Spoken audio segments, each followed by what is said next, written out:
to order the February 8th, 2021 meeting of the Planning Commission Working Group. Ms. Cook, would you please call the roll? Certainly. Mr. O'Connor? I'm here. Sorry, I was muted. Oh, thank you. Mr. O'Connor is an at-large member. Ms. Leverns? Here.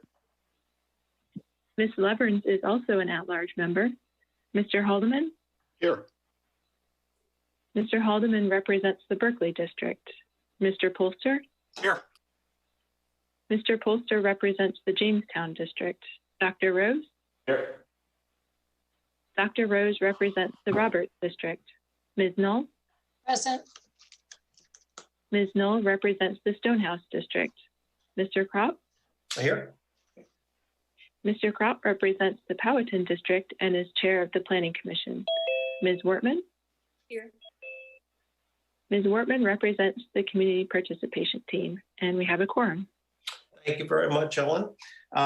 Everyone has seen the resolution in the package, and just to summarize it, on September 8th, 2020, the board readopted the continuity of government ordinance, which under certain circumstances permits this committee to conduct today's meeting by electronic or telephonic means without a quorum of members physically present. May I have a motion for adoption of that resolution for this afternoon's meeting? So moved, Barbara. Thank you, Barbara. All those in favor, please say aye. Aye. Aye. Opposed? All right. Although we do not have a reserved public comment period as part of our meeting agenda, the public is permitted to submit any comments either telephonically, electronically, or by other means pertaining to the meeting this afternoon. Ms. Cook, did we receive any comments from the public? No, no public comments were received. Okay, thank you. And since you have the floor, if you'd like to introduce the staff and the consultant team. Yes, thank you very much. I am Ellen Cook, Principal Planner, and joining me today from James City County are Paul Holt, Tammy Rosario, Brett Meadows, John Reisinger, Vaughn Poller, Marion Payne, Tom Leininger, Jose Hibero, and actually that was it. Also joining us are our partners in this comprehensive plan update, our consultants Vlad Gavrilovic and Todd Gordon from EPRPC, and Leanne King from Clarion Associates. Thank you. Thank you. And the first item on the agenda is the housing chapter materials. And Ellen, I didn't know if you wanted to say anything before turning it over to the planning team. No, we can go right into it. We look forward to all the comments and discussion this evening. Thank you. Okay. Then whoever is going to be the spokesperson on the housing chapter, just jump right in there. Okay, thank you. Good evening. This is Brett Meadows, and with me tonight are John Reisinger, and also joining us are Vaughn Poller and Marion Payne to talk about the housing chapter. We'll have a bit to get through, so we know you may have questions. Please reserve those until the end of the presentation, and then we'll be sure to check in with everyone. Next slide, please. Items for review today include revisions to the technical report and community guidance document, Planning Commission Working Group responses to the short-term rental survey, and a review of the goals, strategies, and actions. Next slide, please. Revisions to the technical report include the addition of the Workforce Housing Task Force definition of workforce housing, wording that acknowledges the difficulty in knowing commuter preferences for living location. And this has been added to the affordability subsection. Also, revised an explanation of the types of housing that may fall under the umbrella of workforce housing, and an expansion of the text around mobile home parks and manufactured homes to better reflect the Workforce Housing Task Force report. Next slide, please. For community guidance of respondents to the Exploring Our Alternatives Futures questionnaire and goals questionnaire, 55% stated the goal should remain the same. 36% stated the goal should change, and additional comments were provided by respondents to indicate how the goal should be changed. Comments included requests to specify design, quality, density, and location of affordable housing, to use the Engage 2045 public input priority as the new goal, to clarify the county's target market for affordable housing, and then also to deprioritize affordable housing as a goal. The scenario testing results showed that scenario B, which was the alternative, had significantly more opportunities to provide affordable housing types than scenario A. While housing costs and income projections for 2045 were not available for modeling, the land use model showed that scenario B showed a much higher proportion of the population and a greater diversity of housing types that could accommodate affordable housing than scenario A. Such housing types include attached and multifamily housing. Next slide, please. With the short-term rentals briefing paper and the survey sent to the Planning Commission Working Group, that's sort of the next steps. With direction from the board, the PCWG's guidance is sought on developing preferred development standards during this comprehensive plan update. Staff has developed draft language that could be added to a revised version of the land use chapter.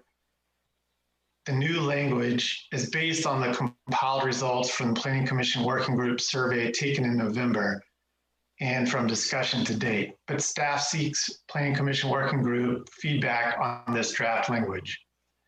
In addition, the goal, strategy, and action 1.4 contains draft language to amend the zoning ordinance to address short-term rentals uses, including the districts where such uses are permitted and the standards that would be applied.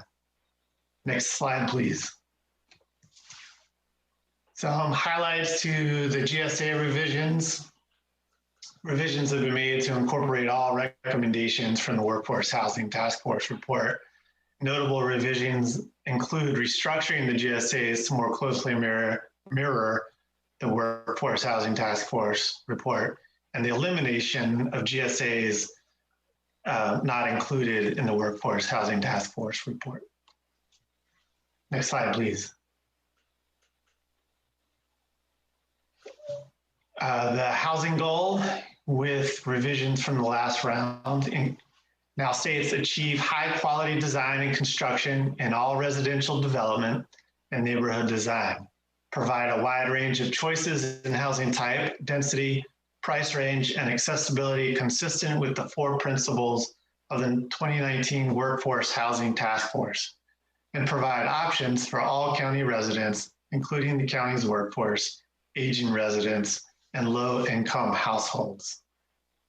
Next slide, please.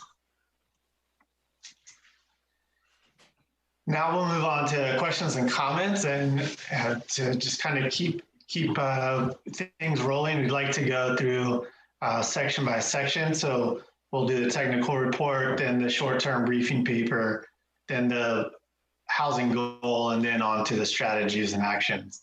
So I'd like to open it up for questions and discussion on the technical report. Thank you, Brett. And for the Planning Commission Working Group members, just use the raise your hand icon and we'll go through any questions that you might have.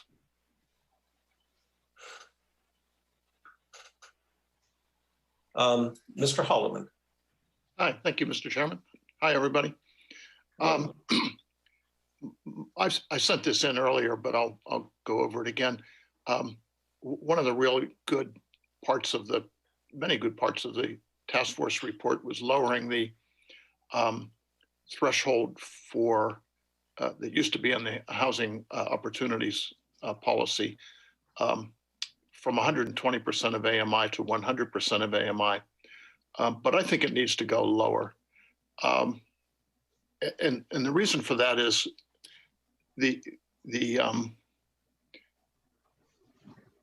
well, I'll quote from this report on page 4.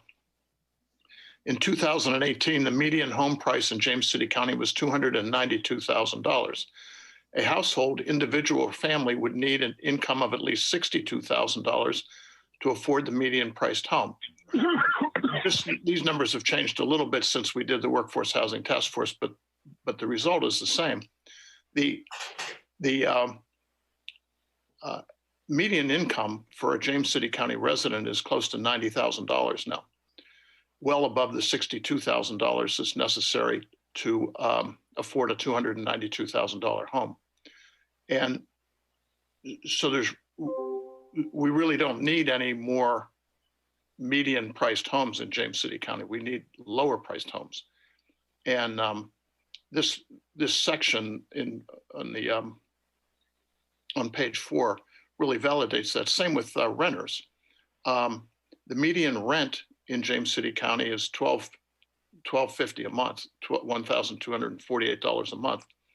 And a household would need an income of at least $50,000 to afford the median rent. Well, as I said, the median income in this county is $90,000, which means there are a lot of people, at least half of the people in this county can easily afford to rent out an apartment if they want to. So again, we need to incentivize builders to build homes or apartments, one of the either houses or apartments at the lower end of the range. And so I would like to just lower that to 80%. I'd like to have 2 tranches, one 0 to 60%, for one incentive, and one from 60% or 61% to 80% for the other tranche, and no incentives at all for building a house from 81% up. So there. Thank you, Jack. Any discussion on that? Jenny, I think I saw your hand if you wanted to jump in. I completely agree. Okay, all right. That's short and sweet. And effective. And effective. Ellen, you were going to say something? Just to make sure, or to ask a clarification, it's particularly with regard to offering incentives that you're making that suggestion, not sort of uniformly in terms of the population that the county may look at. Would that be accurate? It's that one particular area you're focused on. Well, yeah, I guess I can't remember all the context that it says 30 to 100%. That used to be 30 to 120% in our HOP policy. But first of all, I think why should the lower limit be 30%? It should be 0, I think, or I don't know. I just think anywhere in here or any policy we have directed at providing affordable housing should be directed at people who need affordable housing. And those people do not include people who are making the median income or higher in this county, according to these figures. Okay, thank you. Mm-hmm. Any additional discussions, or is there, what would be the next step to Jack's suggestion that Jenny echoed as well?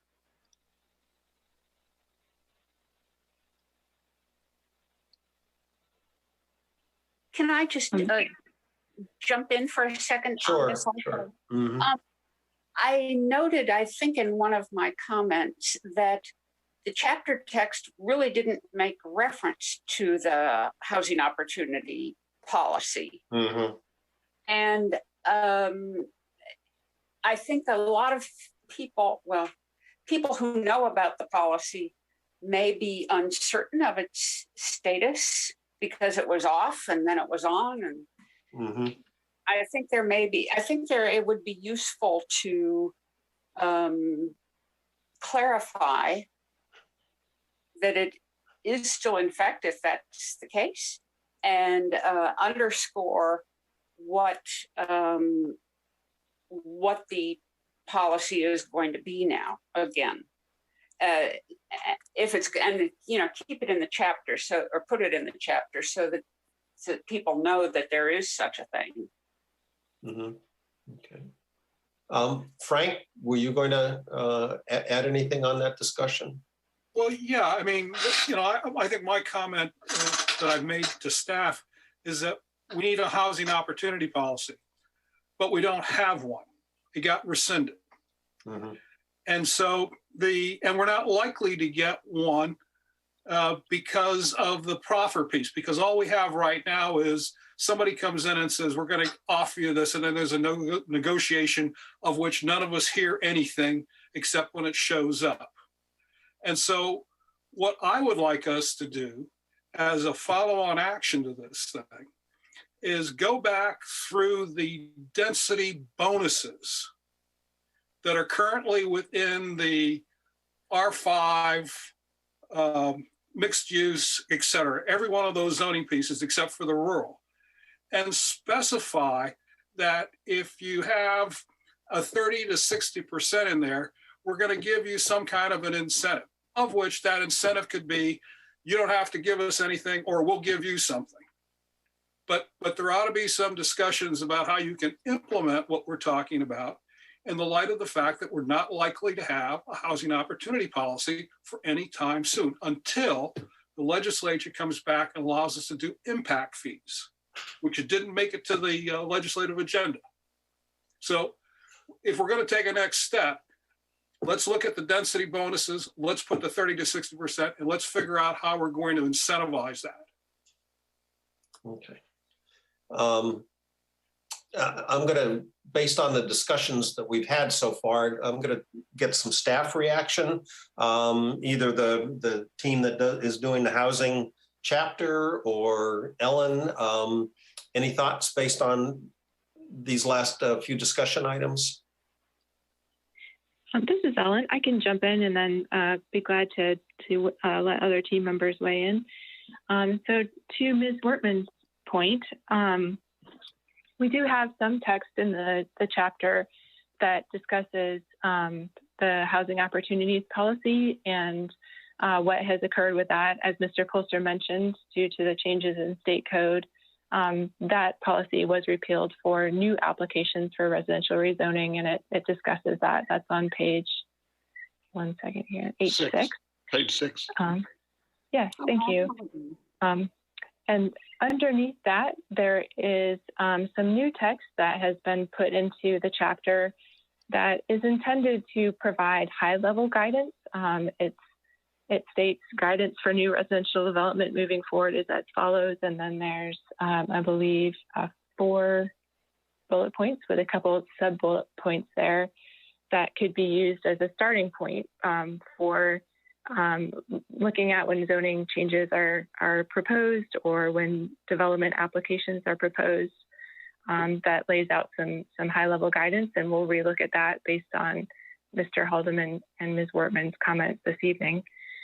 I think the other thing that could be mentioned is that in the GSAs, we do have some strategies and actions that address relooking at the zoning ordinance if the policy is maybe not going to be a tool going forward. There are some options to put in place requirements or density bonuses within the zoning ordinance. I don't have the exact number of that GSA in front of me, but that is something that is in the GSAs as something going forward to be looked at, as Mr. Polster was encouraging a moment ago. Okay. Great. Thank you very much, Ellen. And I think so there'll be some additional discussion on these suggestions at a future meeting then. Okay. Frank, I see your hand up. I don't know if it's up from the last go around or if you have something additional. Same with Jenny. Oh, I'm okay. And it just, when we look at the GSA, Ellen, I'd like us to be very specific about the 30 to 60%. which is what I think needs to be changed, because when you go back through those zoning ordinances, you'll see that they're at 80 or 120, and I don't think that we ought to be doing any, for the argument that Jack made before. So I really want to be very specific to that portion of the community that we need to be able to provide something assistance. Thank you. I agree. I think that was some good, Jack, very good suggestion, and enhanced with Ginny and Frank's comments as well. All right, Brett, if you want to just take it to the next section then. Mr. Chairman, I'm sorry for just one last. Sure. Does the group agree that we should change it from whatever it is from 30 to 120 to? I think it should be 0 to 80, but if you want to say 30 to 80, is everybody in agreement with that? This is Julie. Yes. This is Rob. I'm in general in agreement with that. Yeah. Yep. This is Rich. I am as well. Tim? You may be muted, Tim. I am muted. Yeah, I think I'm fine with that. So, you know, I just haven't, I appreciate where Jack's coming from. I'm just sort of thinking about, you know, what the market bears, you know, as far as when we talk about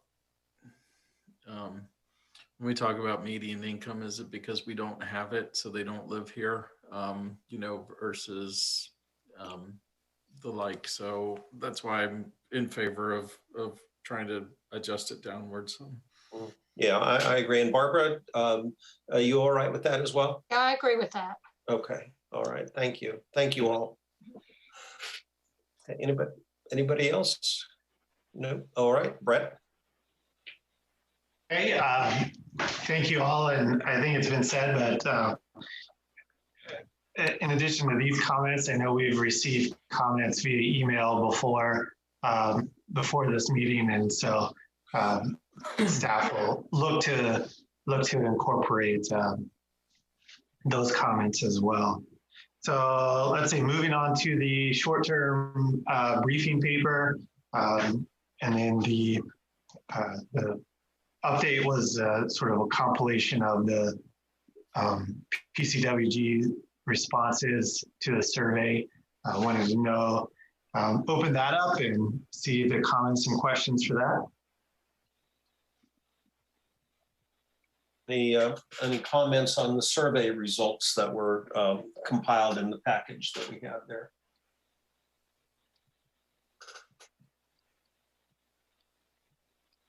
Okay. All right.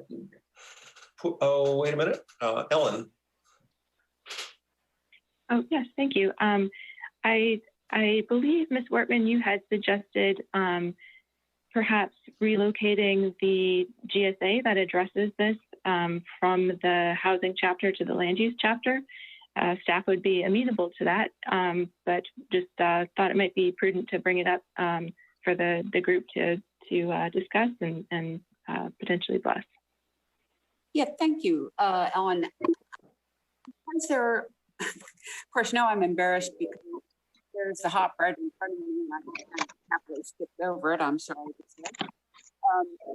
But presuming I didn't do that more than a few times, I didn't see any reference to the short-term rental issues in the housing chapter. And moreover, they strike me as more of a land use issue than they do a housing issue. And so it seems that moving that strategy to the land use chapter was more appropriate. Okay. And just to let you know, Ginny, we were having some problems with your audio. It was fading in and out. I don't know if you were, if it's with your equipment or not, but it was hard to hear everything you were saying. Okay, is this better? Yes. Okay. What I was saying was that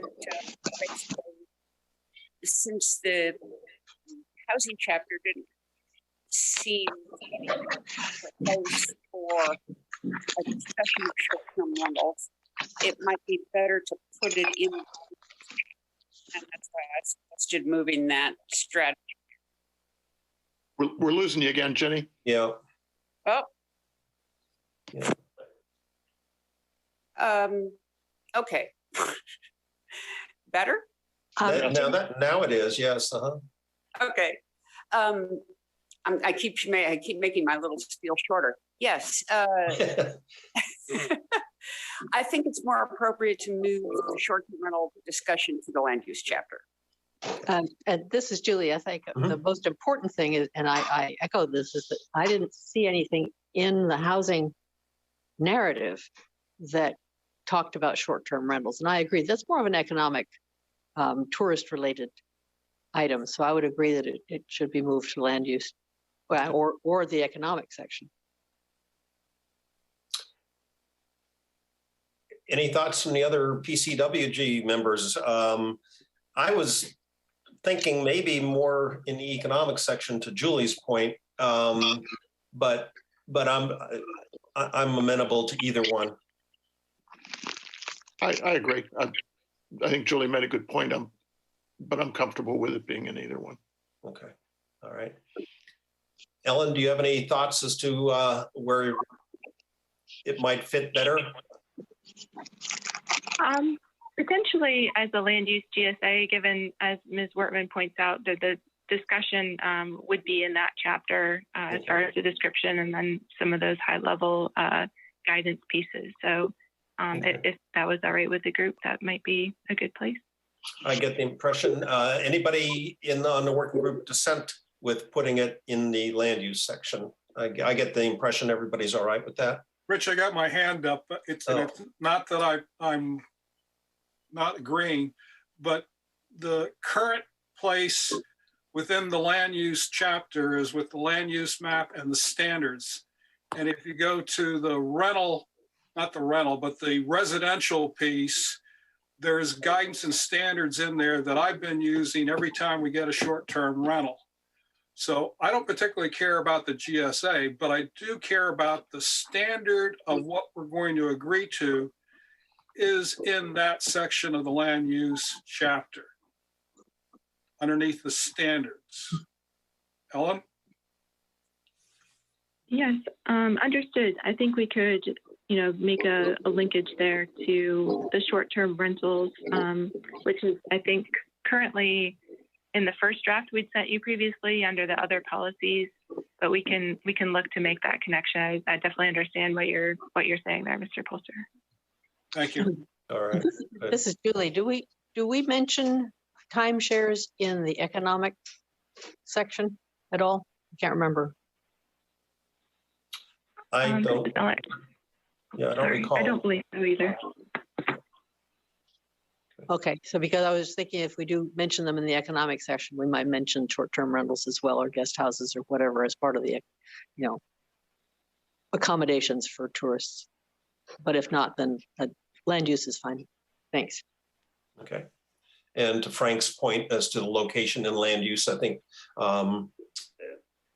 everybody's all right with that, including staff. So any other comments? Okay. All right, go ahead, Brett. Okay, thank you. John, could you go back one slide to the housing goal, please? So I think we'll move to the housing goal before the strategies and actions. And this is something we'd love to not only hear the discussion, but hopefully, because this is such a big piece, reach a bit of a consensus on what to do with it. And I'll turn it back over.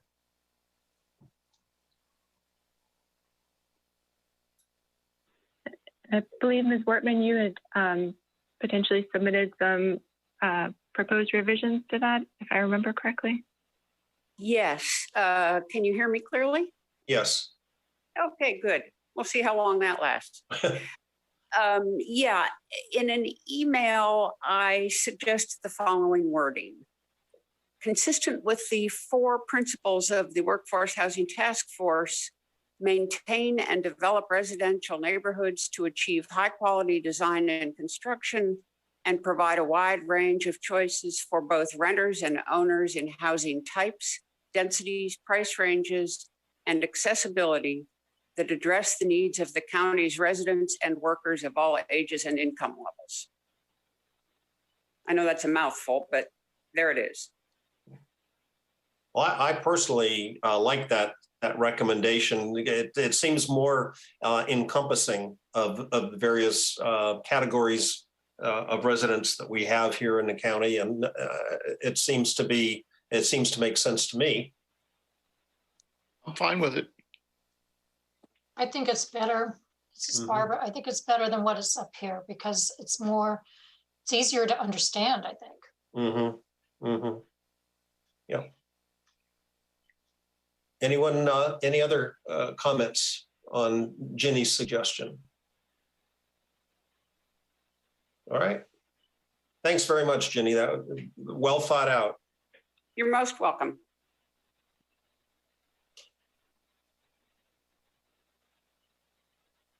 Okay, thank you. We can move on to the strategies and actions. And John, I'm wondering if you're able to pull up those. Perfect.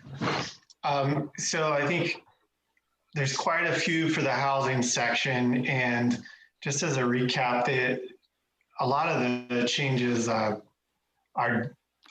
not only just strategies and actions, but they're completely new and restructured to fit with the Workforce Housing Task Force. In the interest of time, we'll start with just kind of the big picture strategy, and then as people have specific comments on the actions and sub-actions, we can go through. So the first strategy, H1, rehabilitate and preserve existing housing to maintain the existing housing stock that is affordable for county residents. And there, I believe, 4 actions and 24 sub-actions with that. Well, does anyone have any comments on strategy H1? Anyone? All right. I had a couple cosmetic changes that I already sent in. I won't go over them now. Anyone else? All right, go ahead, Brett. Okay, moving on to strategy 2.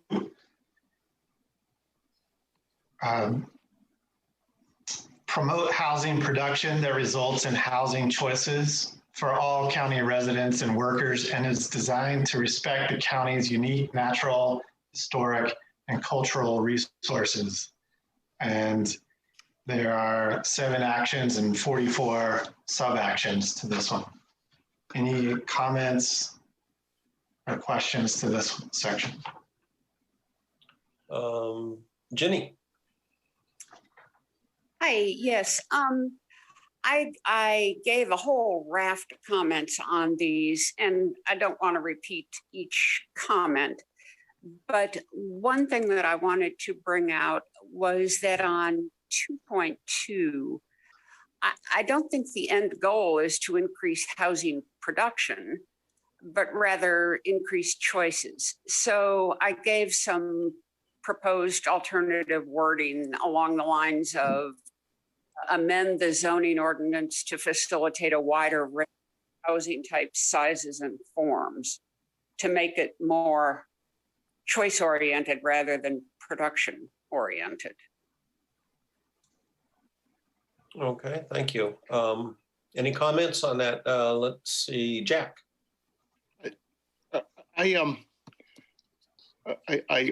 My comment is almost in line with Jenny's. This seems to be encouraging more market rate housing production as well as affordable. I mean, I don't know that the county needs to promote more market rate housing production.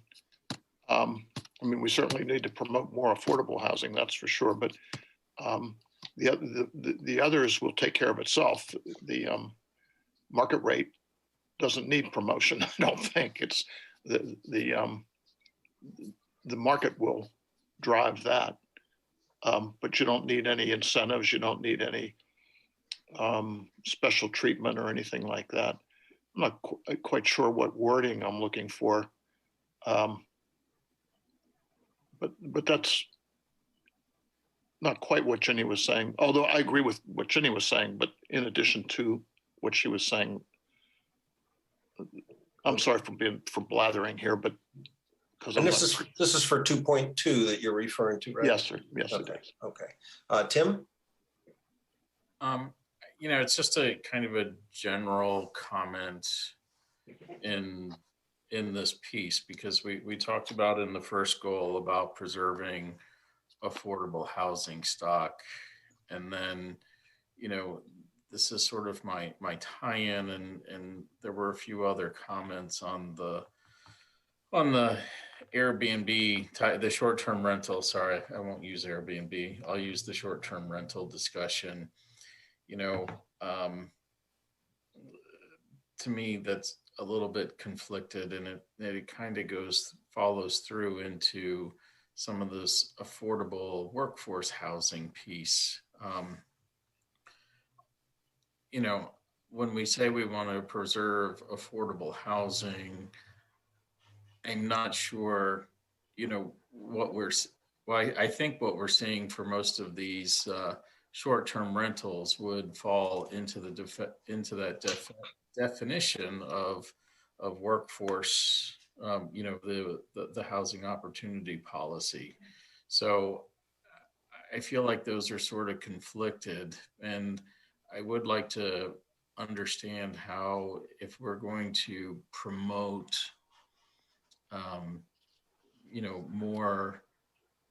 more of these homes that fall within a certain AMI, how they don't become investor homes and really just enter the market into the Airbnb type scenario. So it seems to cross over a bunch of these lines, and I'm sorry, I'm not very articulate on it. It just sort of struck me as we were reading these pieces, that we're sort of setting ourselves up for some conflict there. So, whether Airbnb and short-term rentals are in conflict with hotels, and whether or not that's market driven is a different discussion. But I would just like to throw out there that I have these concerns that the more we drive into more affordable, we could be pushing ourselves more into an investor type situation, whether it is short-term rentals or whether it's just rental units themselves. So just something to keep in mind. Thank you, Tim. So are you suggesting well, I see Julia has her hand up too, but are you suggesting any changes to that 2.2, or more or less just an observation that we need to keep this, be aware that this is a potential pitfall? It's just commentary for now. So, okay. So I'm reserving the right to opine more later. Okay. Julie and then Barbara. Well, yeah, I wanted to build on what Tim said, because we also have no control over whether people who can afford a lot more might purchase one of these affordable housing units, whether it's elderly people with a pretty good income who are downsizing. So that's just another observation, that we really can't control who actually moves into these homes. Mm-hmm. Yeah, very true. I don't know if there's any way to capture that, except perhaps when we're looking at the short-term rentals, just to point out the difficulties of legislating something where you're balancing a homeowner's ability to make money, more money with a short-term rental than they would with a long-term rental. So that's it. Okay, thank you. Barbara? I was just looking at 2.2, just the title says increase housing unit production to provide more housing choices.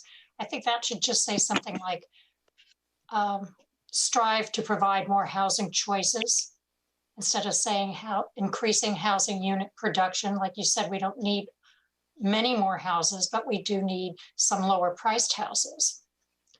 And then on 2.2.2, I think this is really, I think minimum lot sizes are for a reason. And I'm looking at reduced site and lot area minimums to encourage workforce housing production. So we're going to end up with little tiny developments with houses crammed together to produce workforce housing. It's just my thought. And, just to be the devil's advocate too, that the reducing the lot sizes could help facilitate infill development though. I understand that. Yeah, okay. I'm just kind of looking at both sides of it, where you get a really high density area just to have workforce housing. I don't know. There's a lot. It's a lot going on here saying that. No. Yeah. Okay. Frank? I was going to say to kind of on Tim's opining piece is that I think we need to be careful about which programs we're talking about and who our target audience is, which is why my 30 to 60% or 30 to 80%, and how the county facilitates it either through a market program or by becoming involved, like it did with the Ironbound project, as well as the one that off of 60 above the prime outlet. The county participated and got money to do those with specific specifications as to what the median income would be that they would allow to rent. And in fact, the other half of that project in there with the townhouses was the same thing. It was either buy or own, but it was directed at a 30 to 60%. Now that was a market decision that he proffered for. But on the houses that we did in Ironbound, as well as in the other department, we said, okay, it's going to be under $200,000 and it's going to go to this person with an AMI. So there are categories of affordable housing. The one that we've done this last 2 years is go and buy properties and get money to renovate the thing. Well, they have specifications on them too. So if you want to separate out the one issue for the Airbnb tourist home piece, we did have that problem where the guy lives in Georgia, comes up here, but it took housing off of the market. I can't do anything about that. And the language that we placed into that housing piece is probably as good as we're going to get to. So what I'm back down to is in the zoning regulations that we do have is in the density bonuses, we do not offer a incentive for that category. So I'm not advocating for market rate incentive to go do affordable housing.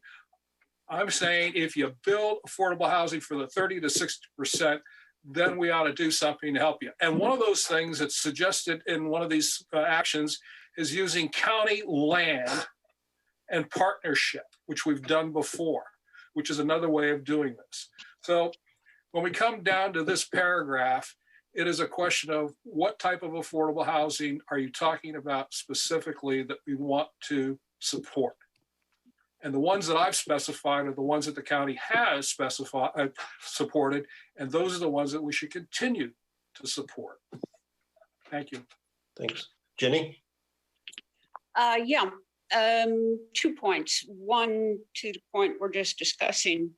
Certainly, if something is developed with low-income housing tax credits, then you can certainly impose AMI restrictions on the people who rent those units.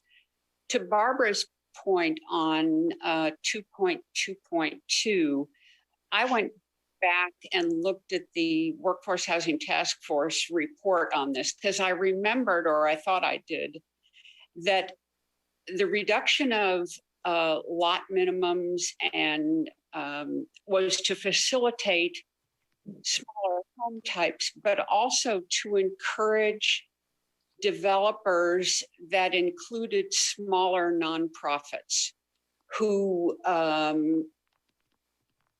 in theory at least, would have lower development costs if they had smaller lot sizes and that kind of thing. So I actually suggested a revision to the language in this one to reflect that. Do you have that handy, Barbara? Jenny, the change? Yep. Yep. It says, reduce site and lot area minimums to facilitate smaller home types and to encourage the development of workforce housing, including by smaller nonprofit developers. Okay. Any feedback from the group on that, including Barbara, since you specifically wanted to address that particular action item? Right. I didn't really think about the nonprofits like Habitat going in and doing that kind of thing. I know that. I just didn't really think about the nonprofits. I don't know. I don't know. I just hate to see houses all crammed together. I understand people's availability to purchase and so forth. But I think, I don't know. It would encourage people, other developers to come in and throw in stuff too. I think, I really don't know. I think it's great what Habitat and all these nonprofits do. But, if you drive through that area up off behind the villages at Westminster, it's a mess back in there. I'm sorry, it just is a mess. And it's kind of like there's a little lot here and then there's a bigger lot next door. And I guess it would have to be a residential development where you could have more oversight than what's happened back in that area. When you drive back in there, you've got houses of all different values and you've got lots of all different sizes. It's not pleasant to look at, or whatever. We keep talking about the rural development and how things look and so forth. And then you drive down those streets and you go, what the heck happened here? So just my thoughts. Okay. Can I get some, go ahead. Sorry, I was just going to say, that was a whole redevelopment project that was really designed to, I don't know that it was necessarily, is Vaughn still on the line? Because he could talk to that. That was his project. So, that might answer Barbara's question as to how we got there is what I'm trying to point out. So, that was a unique set of circumstances to try and get us there. So. Okay, I don't need a whole explanation right now. I don't want to take up any more time. No, this is a good discussion. And I think if Vaughn Poller is still on the call, I would be curious to get staff reaction, because we've had several comments now on this 2.2.2, everything from modifying the wording to be more specific about allowing not-for-profits in and so on. And also the other side of the coin saying, is this really part of the community appearance that we want to have small lots? And so I would be interested in getting staff reaction to that. And I think, Rich, too, I think it's important to understand that because this will go into 2.3, when we're talking about redevelopment and adaptive reuse, and these are the discussions that we have to ask is, are we willing to accept these types of things, both from, as Jack likes to point out, from an economic perspective, as well as from, as Barbara was suggesting, a community character piece. So so I appreciate, Vaughn's here, he knows it, so I would love to hear what he has to say. Yep. Mr. Chair, everyone on the call, thank you. I would just point out just some of the constraints and the reality. One of the things unique about our housing stock is that it all developed pretty much in tranches near same times. We've got 80s growth, 90s growth, and we really had strong growth in the aughts. We don't have much filtered down stock in our area because of how we developed. And so what we have is mostly subdivision development, which tends to be of a type. We have a very limited range in types. When we look at the infill development, you're starting with structures that were existing. And specifically in Forest Heights, what you're probably clashing at is that, or clashing when you look at it from the aesthetic, you had a situation where we invested in the infrastructure, and then through partnerships, both with housing partnerships, Habitat, Peninsula Habitat, and then with a private developer, which we had no involvement with, you see the development of the structures that are there now. And so there was not a concerted, cohesive effort. We didn't have a design type when we went in there. One of the things to take into account is that when you start structuring design types beyond setbacks and such, you then add cost to the project. And the other issue with respect to cost and small lots is the finite resource in our locality is land. And if you are looking to provide housing for people in the income range we're discussing, then you've got to be as efficient with the land use as you can. If you start increasing that footprint, you then drive up cost. Vaughn, this is Jack. You used the term filter down housing stock. What did you mean by that? I don't. So if you look at more developed areas, our history is one that we were a rural community up until the late 60s. And it wasn't until the brewery located here that you start seeing rapid growth in our built environment, residential built environment. When you go to older localities such as Newport News, even the lower end of York, you're going to see a much different development path. And what happens is you start with older structures, and as people age out of those structures, as new structures are built, those older structures filter down, and so they become the starter homes. Oh, I see. Oh, okay. And we don't have that history of usage yet because we're basically 50 years of residential construction going on here. Uh-huh. Okay. So I guess what I'm looking for from the group then is a recommendation as to how to address the H 2.2 and in particular H 2.2.2.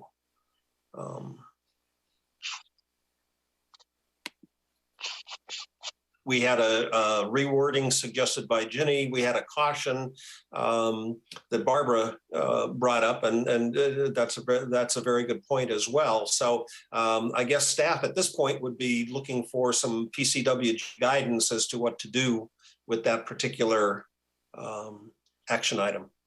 Mr. Chairman, I'm on H 2.2, which is the one that bothered me. Mm-hmm. If we could just stick the word affordable between more and housing. Okay. How does that strike everybody? Find more. Yeah, I like that better. Yeah, I have no problems with that. What did Ginny propose for that one? Yeah, what did she say?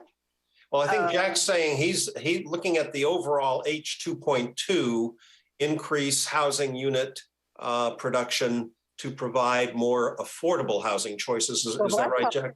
I thought we were having a problem with the increased housing unit production part. Yeah. Not wanting to encourage more housing unit production. Right. So that's what we said earlier. Somebody said that earlier. We don't need more housing. We need more affordable housing. I think it was I. Yeah. We don't need more market rate housing. We do need more, if I understand the goals correctly, and it's the way I feel anyways, is we do need more affordable housing, but we don't need more. This is an open-ended. increase housing unit production to provide more housing choices, that could go all the way up to $2 million or $5 million. What if we move the word affordable to between increase and housing? Increase affordable housing units. Yeah, okay, yeah, Julia, I'll buy that. What if you just reworded the sentence to say, provide more affordable housing choices in unit production? That works too. That works too, yeah. Yeah, that would, Talking about Any of those, I'm fine with it, as long as it's clear that we're talking about affordable housing and we're not just some open-ended. that good, very good point. Good, and that was I like Tim's wording that he suggested. So, is staff all right with that to move forward with those, making those edits? Is the word affordable, and we went through this as we were going through the technical text. No, thanks, Frank. I was just going to point that out. Right. I mean, it's got to be in the 30 to 80 or 30 to 60 so that we are clear about what we mean by affordable. Okay.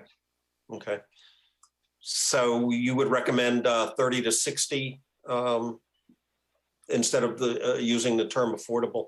30 to 80 is what we agreed to. 30 to 80. Okay. Okay. Is I just everybody all think right? so that's fine with me, but I think so that we don't have to repeat this and everything, somewhere it should just say affordable housing means 30 to 80 or what. And then from then on, every time we say affordable housing, everybody will know what we're talking about. Yeah, I think we need a page that has a dictionary, for these words. I would prefer that we don't use the word affordable, only because, when we're talking 30 to 80% AMI, that's a broad range. And I think that for the general population, affordable conjures up an image that makes them balk. So, Yes. I think that if we could either keep it technical or maybe it's affordable and workforce housing. I don't know what the right term is, but I just think throwing affordable out puts a bad picture in people's minds. Well, should we then just say 30 to 80? Tim, That would be my recommendation after listening to the discussion, because at the risk of maybe some of the sentences being a little cumbersome, but that way there's no confusion as to what these goals, strategies, and actions are targeting. So I would echo the 30, using the term 30 to 80% AMI.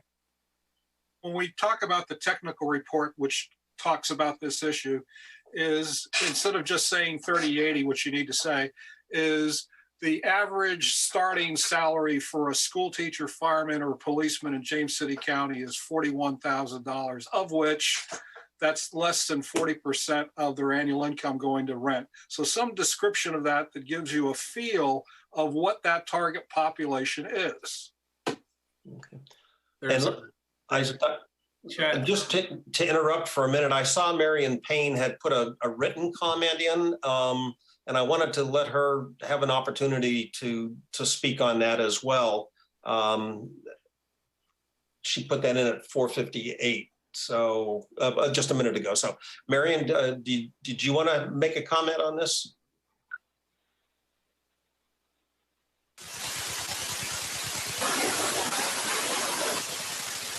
Okay, I can see why she's using writing. That sounds like her audio is not working.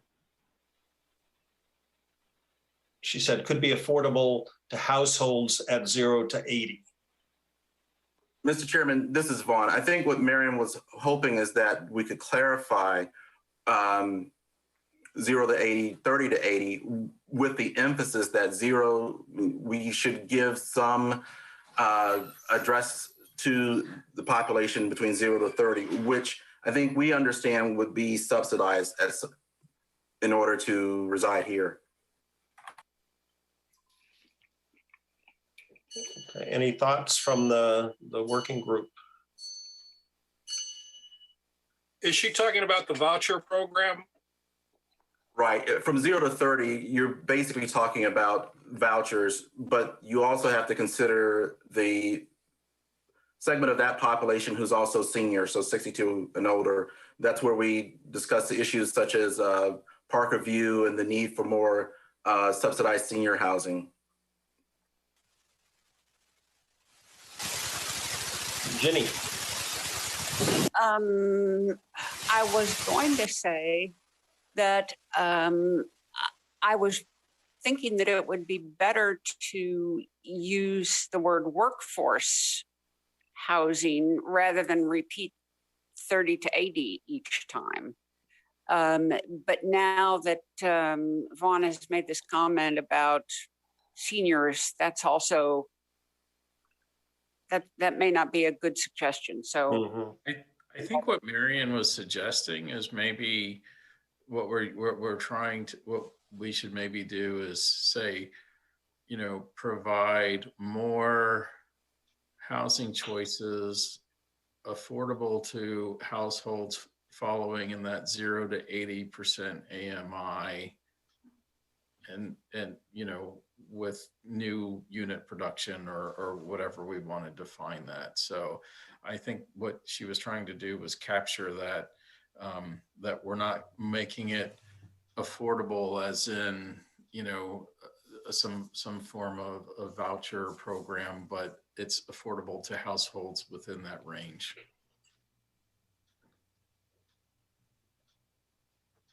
So this is Vaughn, and Marion agrees with that. Okay. So you would be recommending then that H 2.2, the action items be tweaked to reflect that, Tim, is that right? Well, just, you know, I think what we're talking about is, you know, avoiding characterizing. I think what we're doing is we're defining what we're intending as affordable households in 2.2. Mm-hmm. So it ranges from 0 to 80% AMI. So I think it does both things. It covers affordable, it covers workforce, and gives us that piece without, you know, without creating a picture. Okay. I mean, well, I go think ahead. it's probably enough for staff to be able to run with it, or we could beat it to death for an hour. So that's where I was going. As a matter of fact, I was just getting ready to ask staff if this is enough guidance that they could rework that and bring it back at a future meeting. Yes, I believe so. Okay. All right. Thank you all. This shows, if nothing else, there's no easy answers to so many of these questions. Mr. Chairman, Jenny and Vaughn and I were survivors of 13 months on the Workforce Housing Task Force. I can tell you this is just the most perplexing topic that imaginable. I think we did a pretty good job with it. Yeah, I think you're right. I think you're exactly right, Jack. Thank you very much to all of you for your inputs. It was very helpful, and I'll admit I do not know nearly as much about the issues facing that segment of our community as Ginny, Jack, and Vaughn do. So thank you very much for your input on all this. Okay, Brett, at the risk of throwing you back into the lion's den, put you back on the spot here.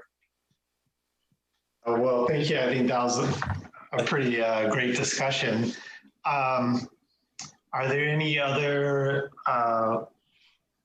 H2 point whatevers to discuss? I believe we're still in that one. If not, we can move on to the third goal. This is Tim. Sorry to just jump in, but I did have one quick question. On 2.4.6, where we talk about offering incentives for accessory apartments, can we really control that they're rented to people who hold jobs in James City County?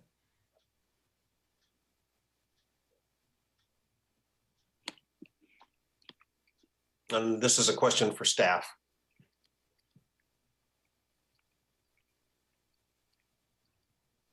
I guess I'll jump in. I think that's a really good question. And maybe we should rephrase that to investigate offering incentives, because while we want to have a lot of consistency with the Workforce Housing Task Force and all the great work that was done with that, it is possible that some of these would bear a little bit more looking into the specifics. And off the top of my head, I don't know, but others on the task force may be able to weigh in where my knowledge is lacking.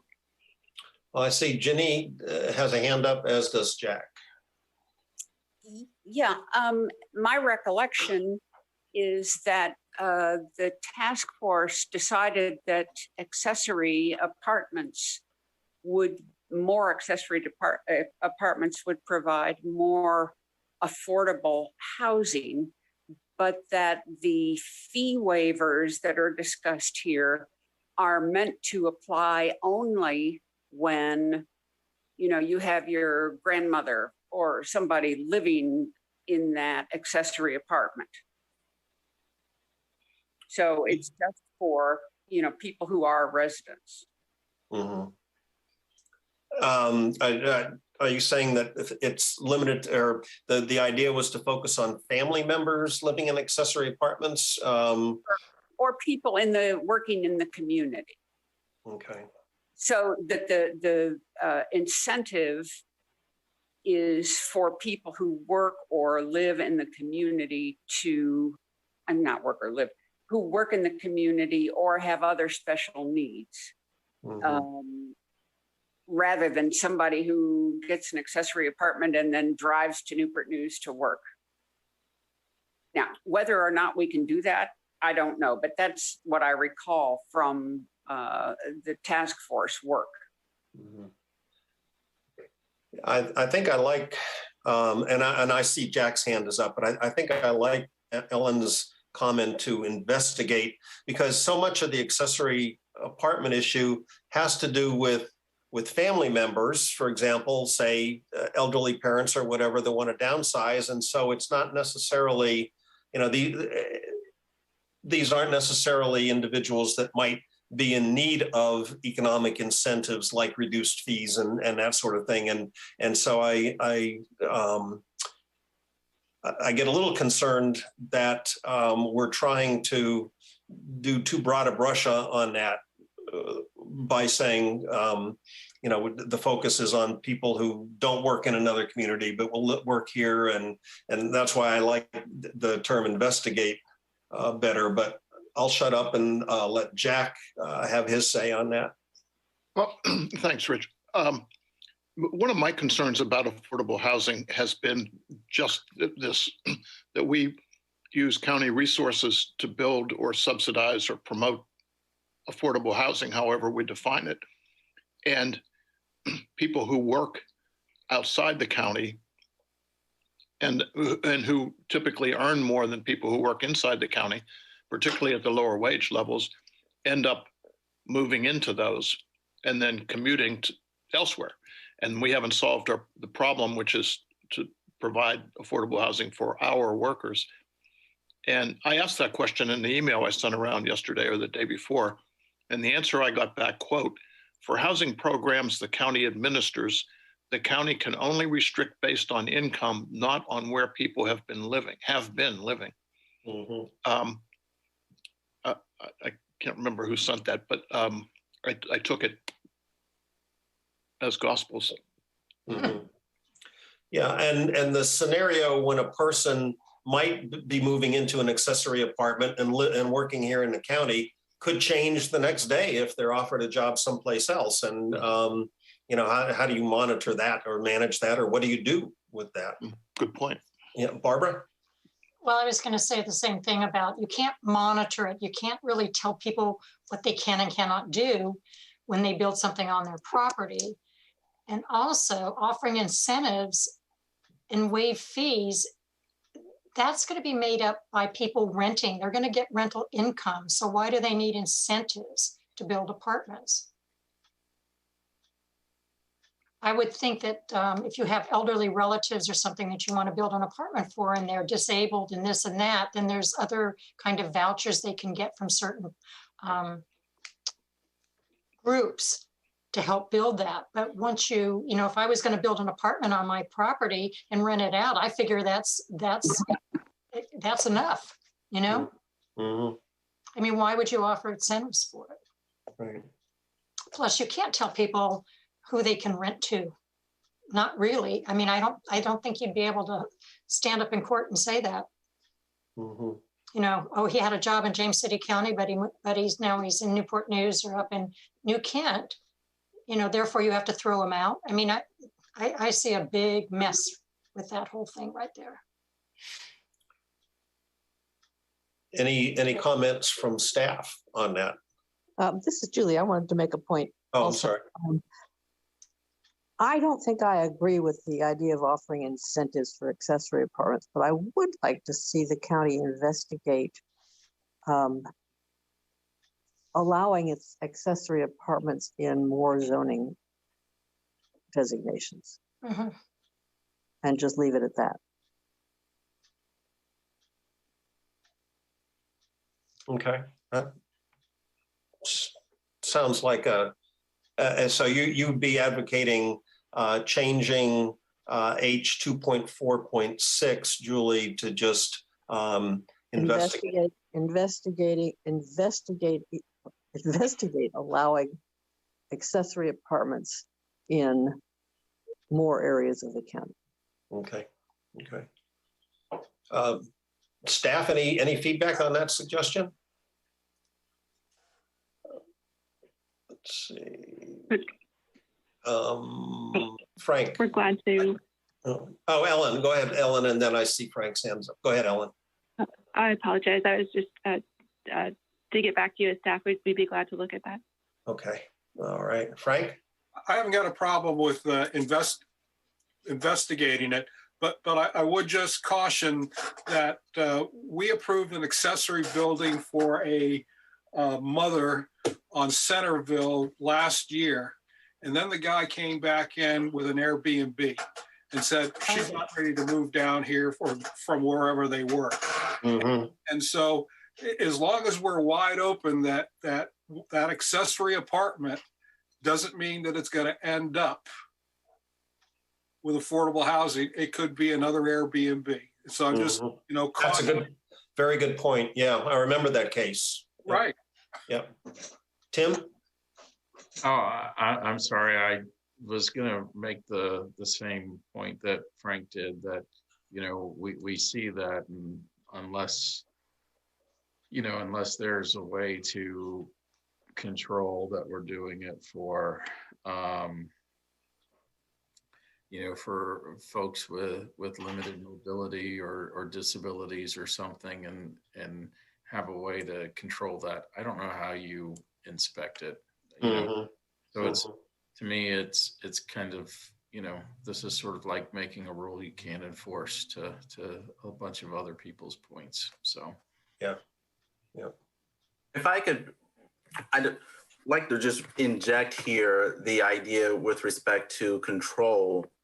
One of the ideas put forth in the Workforce Housing Task Force was land trust, which would give the trust would have more control over how the unit on the trust the land owned was operated or occupied. That might be a way to get at this. And when you say a land trust fund, could you elaborate on that a little bit? Like, sure. if I have a garage on my property and I want to put an accessory apartment on the second story of that garage, where does the land trust come in on that? The trust would not come in the accessory, the ADUs. It would not be a useful tool in that regard.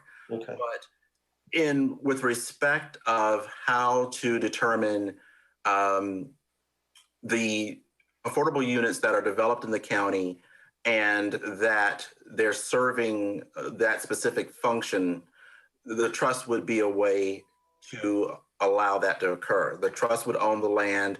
The occupant would essentially be the owner of the house and pay a mortgage back to the trust. And when the occupant sold, they would share in the, based on the trust's incorporation work, they would share in the profit. So then that occupant will move on, preferably into the market, and that unit would remain to be sold or occupied by a new buyer. What the trust allow you to take out some of the land costs and thereby make the unit more affordable. Now, is that concept addressed, and I don't recall, is that concept addressed in any of the action items or goals? It's in the task force recommendations. Okay. Okay.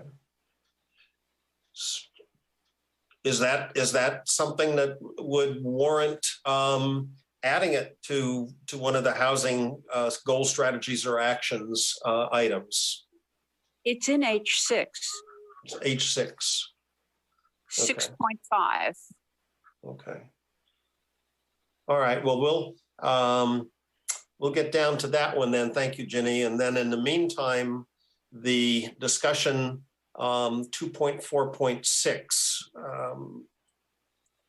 Essentially, what I've heard from the working group is to say to rather than investigate incentives, financial incentives, just to look at opening up more opportunities for accessory apartments elsewhere in the county. Is that Correct? Yeah. okay? Is everybody in agreement with that approach? Sure. Okay. Staff, is that something that you could work with then? Yeah. Okay. All right. Thank you. And then we'll get down to the idea of trusts when we work our way through down to H6 to Ginny's point. Okay, go ahead, Brett. Thank you. I think just given time constraints, are there any other comments on remaining strategies and actions? Could you just go down to H6 very quickly, Brett, just so that we can see what's in there in light of the discussion? Okay. Any comments on that? And it looks like this is where, to Vaughn's point, programs like that could fit into this sort of a seeking funding for housing programs. Ellen, did you have a comment on that, or Jack? I see your hand is up. Mine is on another one. Okay. Jenny? Mine is on another one too. Oh, okay. All right. Ellen? All right. I'm sorry. No, that's all right. We're sort of jumping around here. All right, go ahead, Jack and Ginny, you had additional comments? The one GSA that I had was 3.10, but is now H4.1.3. If I'm right about that, it says consider a program to waive, reduce. Is that 4.1.3? Consider a program to waive, reduce. Yeah. Yep. Mm-hmm. Yeah, that's it. Or rebate development fees. Yep. Yeah, I would like to, after workforce housing developments, add and increase them for market rate housing developments. So the whole thing would read, consider a program to waive, reduce, and or rebate development fees for qualified, affordable, and workforce housing developments, and increase them for market rate housing developments.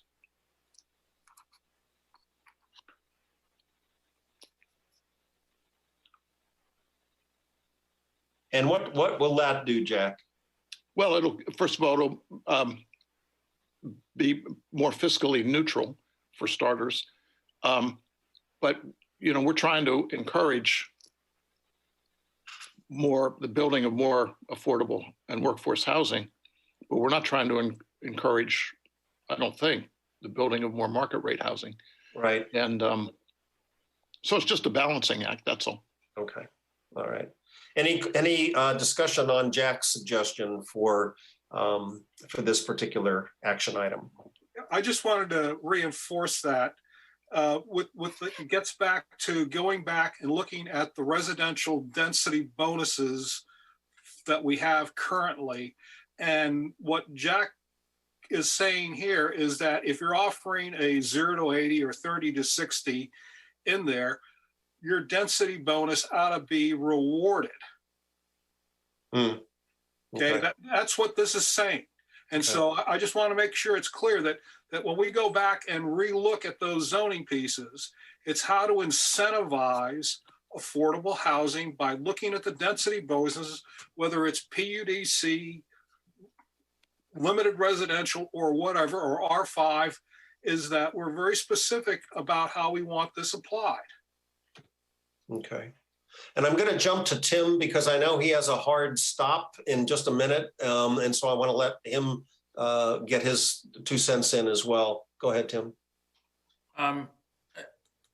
You know, and we can dig into this a little bit more with staff, but I think the development fees are based on fixed costs for the county. And so I don't think it's fair to penalize anybody who wants to come in and do market rate, because certainly, you know, if we're looking at our, you know, scenario 2, and creating a way to bring businesses into the community, you know, I just don't think it's fair to penalize somebody who wants to.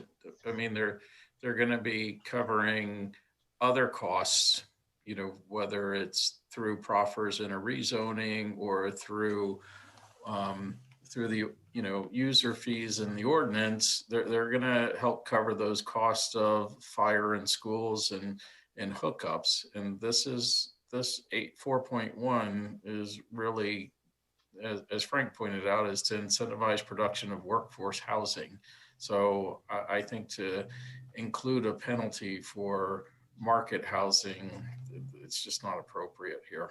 Tim, I would agree with you if we would go back to the economic development and rescind the incentives that we give them for JCSA hookups and water and a number of other things. So the county does have a policy of incentivizing for economic reasons to bring in business. This is no different. I would also point out, we don't have a proffer policy anymore. Market rate housing frequently has a negative fiscal impact that prior to this had been mitigated through proffers, but without a cash proffer policy anymore, you don't get that. So if we wanted to do, I mean, I'm just looking at, you know, our recent case with Colonial Heritage, you know, that wasn't negatively impacting on our schools and the like. So we would, good point. If somebody wanted to do a market rate 55 and better, or a market rate senior housing, which we say we want to do, we're going to penalize them. I just, you know, I just don't agree with that. So Tim, are you advocating for this H 4.1.3, just leaving it as is currently written, consider a program to waive, reduce, or rebate development fees for workforce housing developments, and leave it there? Or, I mean, if we, you know, the section H4, utilize incentives to promote the production of workforce housing. Mm-hmm. So, you know, it doesn't say promote production of workforce housing and penalize the development of market rate housing. So mm-hmm. I just think it's an unnecessary piece. If we want to have a discussion about market rate housing, then let's find it in an appropriate place. But to bury it in workforce housing is disingenuous. I would agree with Tim, as long as when staff goes back to look at the zoning density bonuses and how to incentivize it, it looks at what we've done for economic development, to incentivize that business and considers applying those same set of standards to the incentives for affordable housing. Okay, staff, is that something that you agree with, Ellen?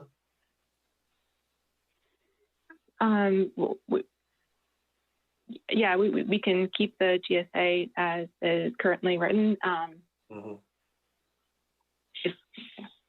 Okay. Ginny, I haven't forgotten to go back and look at the zoning piece to this too, because that's part of what we're talking about. Would you elaborate on that again, Frank? When I've said that we needed to go back and look at the density bonuses within the zoning categories of housing, whether it's PUDC or residential or high density or whatever, because we don't have a proffer policy. We ought to have some kind of an incentive to get that 0 to 80 or 30 to 60%. An incentive is to use some of the same techniques used for economic development, like reduced JCS hookup costs. And there are a number of others that I've written about in a different way of looking at a hot proffer policy, that when you can't ask for either an impact fee or a cash amount, but you can incentivize it by reducing fees. Okay.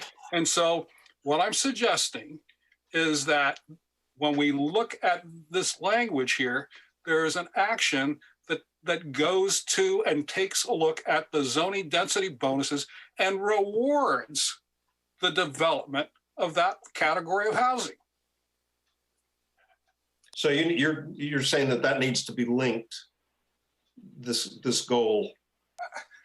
It was in the text of the technical report, and it's been in the discussion of 2.1, and it's in the discussion of here. It cuts across all of these. What's the so what with these words? And the so what is to make a modification of the zoning density bonuses. Okay. So that you incentivize. And there's specific things that you can do, like we incentivize economic development by policy by rewarding those sort of incentives. Okay. Is the group in agreement? And I see Ginny has had her hand up for a while. I have not forgotten about you, Ginny. We just got sort of sidetracked, not sidetracked, but more involved in this discussion. No problem. I'll make 3 points very quickly.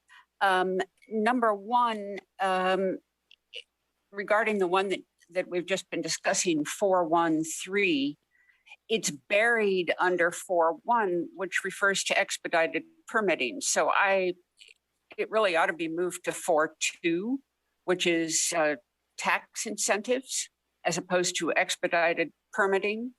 That's number one. Number two is H411 refers to people with 100% AMI. And I think we want to make certain that we're consistent on that with regard to the 80%. Okay. And finally, for H3, I would suggest dumping H3 and making H3.1 the actual goal, because the items under H3.1 are not just about production. They're about supportive services and lots of other things. So I would make H3.1 H3 and give everybody else a less decimal. Okay. Well, it sounds like there's a lot of tweaking that still needs to be done with the housing GSAs. Ellen, do you agree, or what do you propose as the next steps with this particular section? I think we could take all the good feedback that you've given us tonight, as well as the comments provided in the emails, and provide a second draft for your comment at an upcoming meeting. Okay. Is everybody in agreement with that? Ginny? Yep, good with that. Okay, yeah, I saw your hand up. I didn't know if you were going to add something. No, that's all right. Okay. All right, that's what we will do then is let staff rework based on the discussion and some of the innuendos that were brought out, and they'll come back with at a future meeting with some revisions. All right. Anything else on housing, Brett? No, I believe that covers it. Thank you, everyone, for your comments and questions. Thank you. Okay, thank you. Next, we have the transportation chapter materials, and Tom Leininger is the lead on that one, I believe. Yeah, thank you, Mr. Croft and members of the working group. Also, thank you for those that passed along your comments prior to the meeting. Staff has gathered them and will look to incorporate them in our next round of edits. Today, I'll be presenting the transportation section of the comprehensive plan. Next page. Items for review today are the revisions to the technical report, community guidance documents, and goals, strategies, and actions. Next page. Revisions to the technical report include additional language to discuss connectivity to new and existing developments, added text to address the potential impacts of sea level rise and intense rainfall on all corridors, and additional text was added to ensure land use decisions were carefully analyzed to address concerns of congestion, travel times, and commuting patterns. Next page.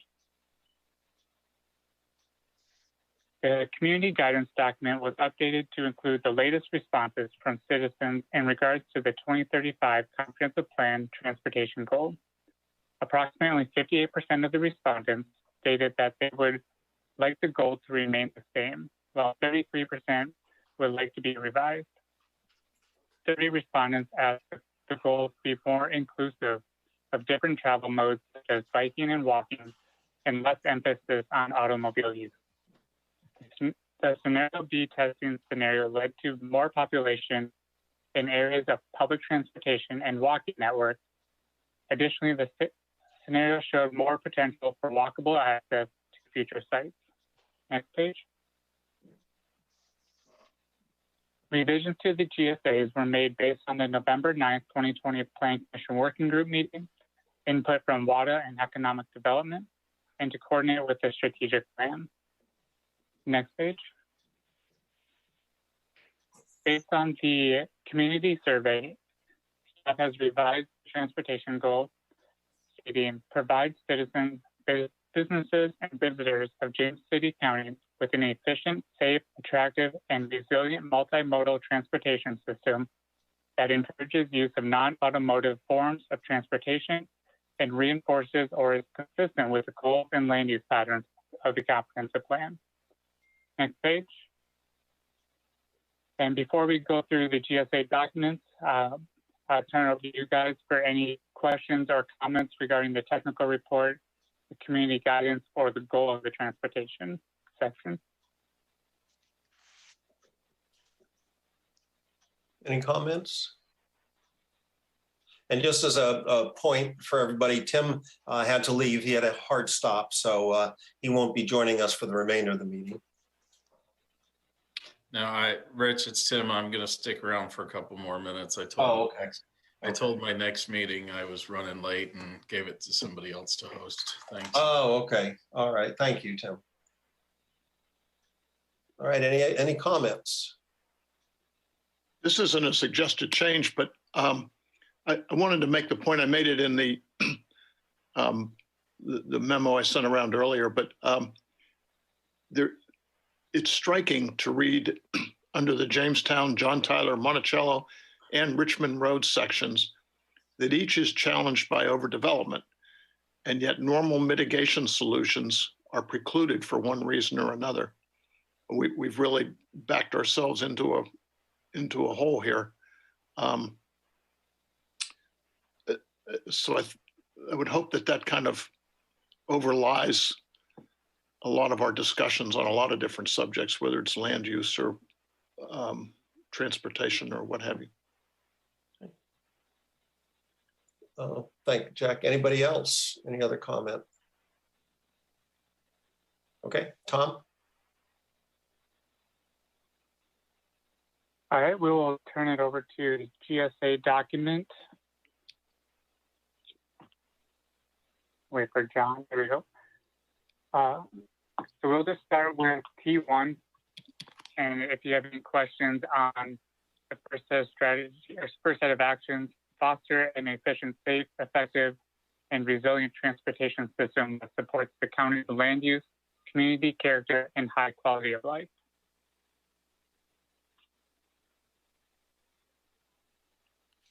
Any comments or edits on that? All right, go ahead, Tom. I'm sorry, I had my hand up. Oh, I didn't see it, Frank, sorry. Sorry. I set this in writing, so I mean, it's not necessarily true that I want to belabor this, but it goes through this entire section, and it's over the word resilient. Yeah. And so what I suggested was that for T17, when we talk about resiliency, it's about future sea level rise and recurring tidal and non-tidal flooding. And specifically, it'll get down to two of our projects, the Jamestown Bridge over the Powhatan and the Hicks Creek one, that are impacted both by sea level rise and by tidal flooding. And so the intent is that as we're looking at this transportation section, and not only just in the environmental section for the land use, but we're actually looking at what are the real implications of resiliency planning that we need to go through. Now, unfortunately, as I'm going to comment later on here, it's just not the roads that VDOT has. It also has to do with at least 3 neighborhoods that have this problem, which is Chickahominy Haven, Powhatan, or no, first, oh God, the Powhatan Shores, and believe it or not, Governor's Landing.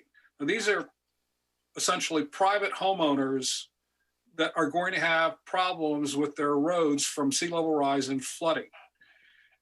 And so what I'm asking for in all of these is that even though we have some preliminary data, that there's more study that needs to be done either with the VDOT folks or the county has to take the initiative underneath that environmental section, as well as underneath this, to be able to start investigating what those issues are with more detailed analysis from based on what we have right now, that we are going to have a problem. Oh, by the way, we have had problems in Powhatan Shores that the county has had to step in and do some work there.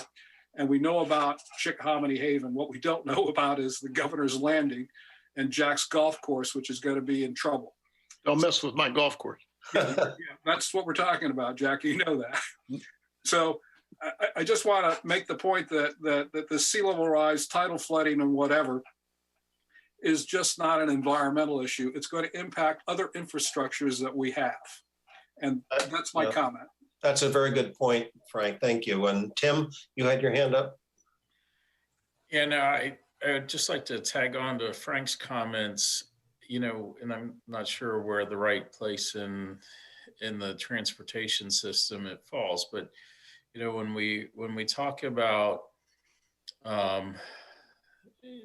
these others in the 1.2 section here, you know, it kind of goes into this whole community character piece, meaning a community like Whitehall or the Candle Factory, where at some point along the way, we've all said, oh, you know, rear loading is a great thing. And so what we have done in some of these communities is created narrower streets and increased impervious surface by adding alleyways for rear loads. And, you know, while it's great from a streetscape perspective, what I'm really finding is that more and more people are just parking on the streets, which is actually constricting the flow on those streets. So if we're trying to increase interconnectivity, you know, we want to make sure that these at least the main thoroughfares through these communities are able to accommodate traffic passing side by side, and some of our newer ones don't. So, you know, if we want to see that connectivity to keep it off the main roads, we need to make sure that we're providing or ensuring that there's, you know, safe passage and it can accommodate that additional traffic that would cut through a community to get to the grocery store at the other side. So. Okay. Anybody else? Any other comments?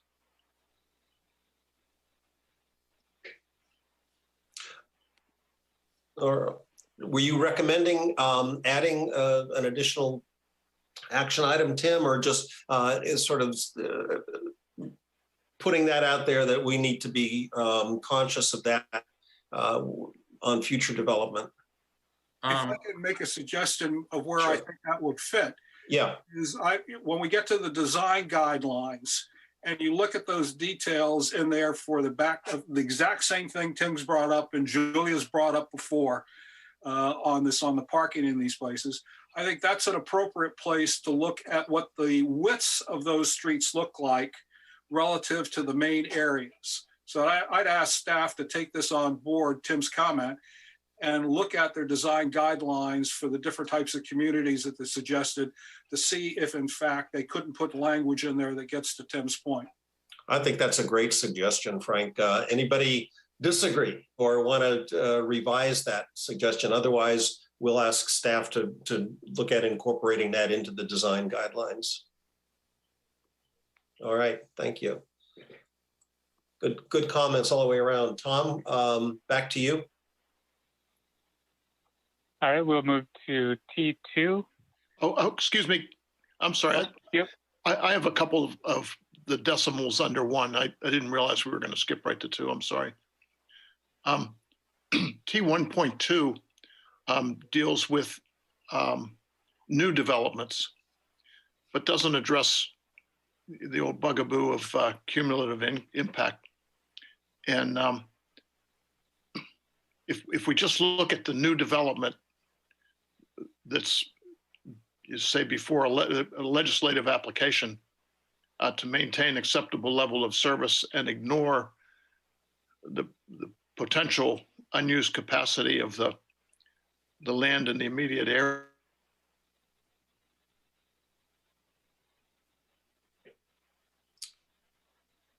So what are you suggesting then, Jack? You know, new developments, they're sort of putting in all the infrastructure at that point, but what are you saying about the existing developments? Well, not the existing developments, but to consider when deciding on what is an acceptable level of service, don't just consider the new development that's before the Planning Commission and before the Board of Supervisors. You have to also look at empty lots, empty parcels that are going to come on stream already approved but not built. When deciding what's the level of service for transportation and, okay, I'm following. For that matter, schools and everything, libraries and everything else, police. That's where we've gotten ourselves into so much trouble in the past, I think. And this is Julie. Okay. I totally agree with that. And so would you recommend it? Yep. Yeah, if I could trust staff to work some more verbiage in there about the cumulative impact of surroundings. Okay. Or the future impact also. Yeah, the future cumulative impact, I guess. Yeah. Okay. More articulate. No, very good point. Drum on that point, please. Mm-hmm. Go ahead. We have a scenario planning model that contractually was supposed to tell us about the cumulative impact of the finances on the county, the environment, and transportation. And I am seriously concerned with what we're doing with scenario B in telling us what the cumulative impact is going to be to some of the land use pieces, and specifically Eastern State, which I've voiced before. And so I would just like to say that when we get back to the land use and we get to talking about Eastern State, I've asked this of the consultant team in the past, but I hope I hear something about the cumulative impact of what that development's going to do. And that ties into Jack's point as well, I think, Frank. Yeah. All right. My second one, Mr. Chairman, is under 1.3, and it's the same subject. I would like to add T 1.3.7, a new action to say, in effect, study alternative land uses along the road segments that will reduce future traffic. Possibilities include redesignating parcels on the land use map or purchasing development rights.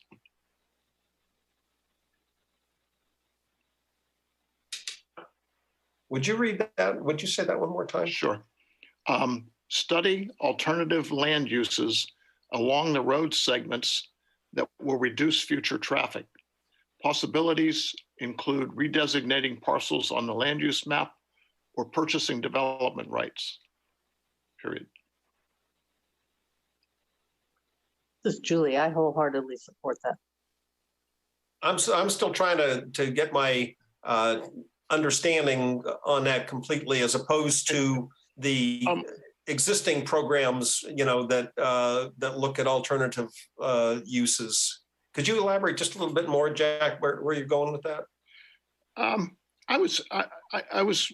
wrote that when I was still talking about those 4 roads that have unmitigatable traffic problems, and yet still more development potential along those 4 roads. And we saw this when we were talking about the Oakland Point application and all the new development that's going in Upper York County. And so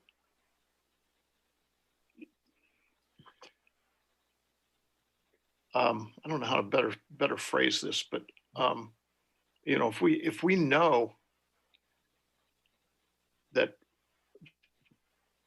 future traffic on a certain segment of road is going to be a problem based on existing development capacity, unbuilt, but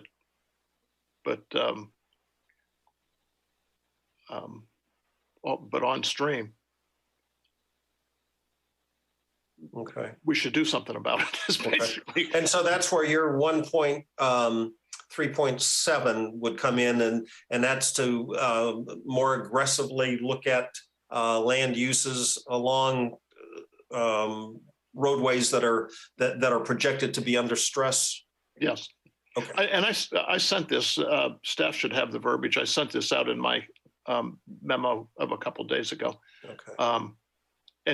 And I don't have any pride of authorship. If somebody can put this better, I'll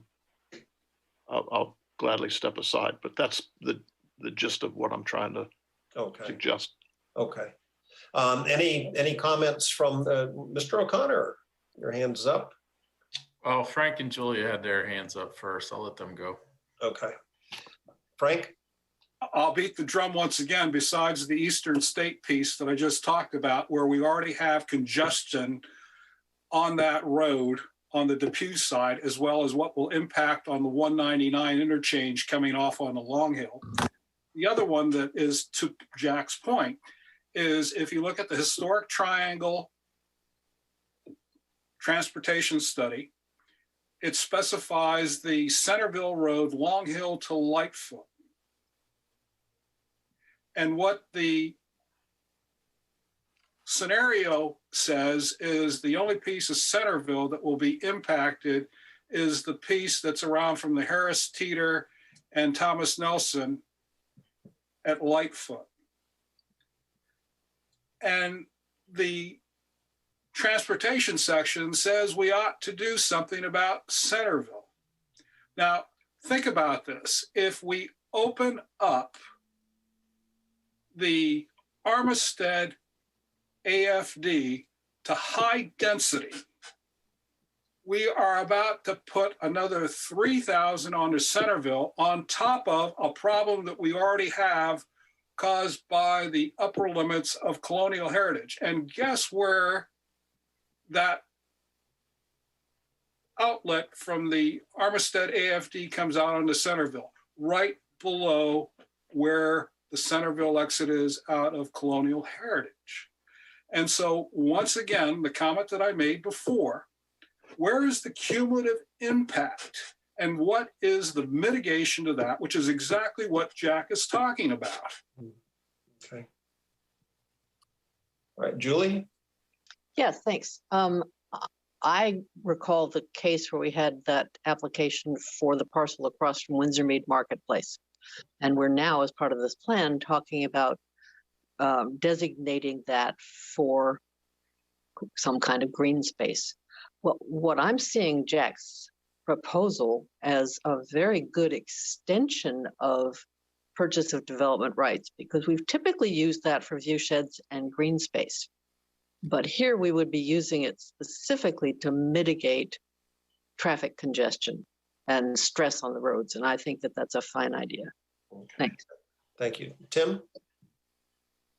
I think I would just rather, I'm not opposed to what Jack's wanting to insert, but I think I would, and sorry, the word sort of escaped me, but I don't think I would like to use the words purchase of development rights, you know, whether we want to call it a land use tool or something, because my personal opinion, I mean, everybody knows I'm not an advocate for PDR, but I do think if we're having these discussions about, you know, trying to allow higher density in the PSA and less in the rural lands, you know, there's a very good opportunity for TDR. And we know that we've been told multiple times that you can't have a TDR and a PDR and think that, you know, it's going to be successful. So I think I would just like to leave it. I would recommend that if we want to do that, you know, taking into everybody's input, I would just like the verbiage to be, you know, a transfer in density or something like that, as opposed to naming an individual tool, if that makes sense. I think I'm that's okay with that. Yeah, I think that's a really good point, because the PDR program really is not active right now. So I think density transfer is a better way to put it, Tim. The only objection that I've got to that is Tammy Rosario has got a CIP project for $1.5 million a year that in fact would be the funding mechanism. So I don't care about the word PDR, but I think that there is a way for the county to fund and buy those besides a TDR program. Oh yeah, and I think, but to Tim's point, he just wants to have that revision just be more general. I'm okay with that as long as we understand that there are other ways. Yep, got it. Is everybody all right with that? And staff, is that enough for you to work with? Yes, thank you. Okay, good. Anybody else before Tom moves on? I have a couple more, I'm sorry. And they're not oh no, I'm sorry, I don't, never mind. These were part of the text that I sent in. I don't need to say anymore. Thank you. Okay, all right, thank you, Jack. Go ahead, Tom. All right, for T2, plan and coordinate transportation improvements at the regional and local levels for all modes of travel to ensure efficient transitions from other jurisdictions without congestion or hazard. Any questions or comments on the T2 strategy and then their actions? Anybody? All right, unless I'm missing a hand, I don't see any. So go ahead, Tom. All right, moving into T3, continue to develop and maintain a transportation system that facilitates a variety of transportation modes in order to reduce congestion, pollution, and energy consumption, and increase accessibility, modal choice, and quality of life. Julie. Yes, thank you. In my comments, I sent in a rewording of T3 to, I hope, make it a little bit clearer. And that reads, continue to develop, maintain, and promote alternative transportation facilities to reduce congestion and improve connectivity, accessibility, environmental well-being, health, safety, and sense of place. Any discussion on that change? Tom or Ellen, any thoughts that you might have on that suggestion? I think it worked. I did receive the comments from Ms. Leverance, so we can look to incorporate that into the next round of edits. Okay. Everybody all right with that approach? Okay, go ahead, Tom. All right, T4, maintain well-landscaped and attractive transportation facilities.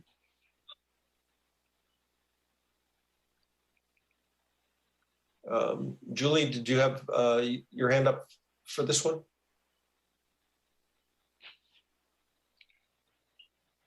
No. Wait a minute, I was muted. I did have another comment on T3. Based on the narrative where it said we should continue to update the pedestrian accommodations master plan, I added that as an additional action item in T3. Okay. So just one. Okay, yes. Yeah, that makes sense. Thank you. Anybody else? Any other comments on the transportation? All right. Thank you, Tom. Thank you, everyone. Okay. We're now getting ready to move into the community character chapter materials. And I'm just looking at the time. It's almost 6 o'clock. So depending on everybody's schedule this evening, we could start on this, but we may have to carry part of it over to the next meeting. And I just wanted to check with Ellen to see if that's a viable option, if need be. If need be, I think we would ask for, if it did end a bit earlier than the full discussion, we would look for comments on the character design guidelines, maybe via email, but in order to keep that on progressing based on your comments. Right. So that would be a critical key piece to us, but would like to have as much discussion with you as possible tonight. Okay, all right. I know we normally go till 6:30 without a problem, but we've been running along on all of these items, so I just want to be sensitive to everybody's schedule this evening. So we'll go ahead, the community character chapter materials, Mr. Ribeiro.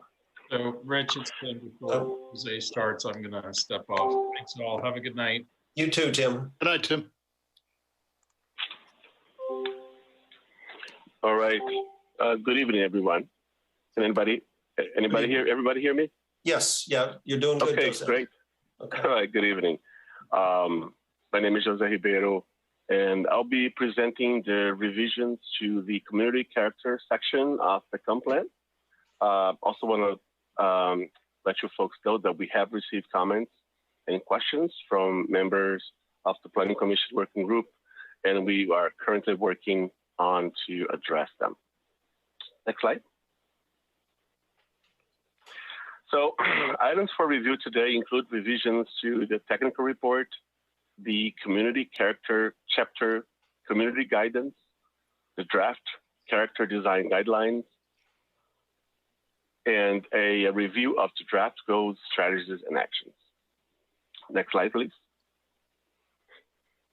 So beginning with the revisions to the technical report, to better organize the content of the chapter text, most of the discussion is now divided under the headings of important places of character and factors influencing community character. Elements of neighborhood and community appearance and development will be incorporated into the design guidelines. Discussion regarding community appearance guide will be replaced by community design guidelines.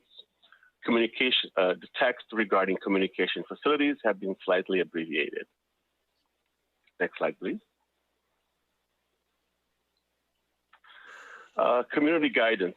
So the majority of the respondents to the Establishing Our Goals questionnaire found that the goal should remain as currently written. And on the slide, you see some examples that respondents who indicated that the goal should be changed. Next slide, please.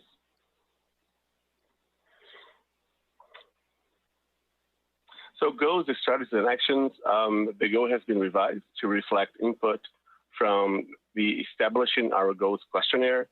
Revisions have been made to the strategies and actions have been added to coordinate with the strategic plan. Next. So this is the new goal, and it reads, the county will be good stewards of the land by preserving and enhancing scenic, cultural, rural, farm, forestal, natural, and historic qualities that are essential to the county's rural and small town character, economic vitality, and overall quality of life of its residents. Next. Okay, so at this point, I would ask the Planning Commission Working Group members if they have any questions pertaining to the technical report.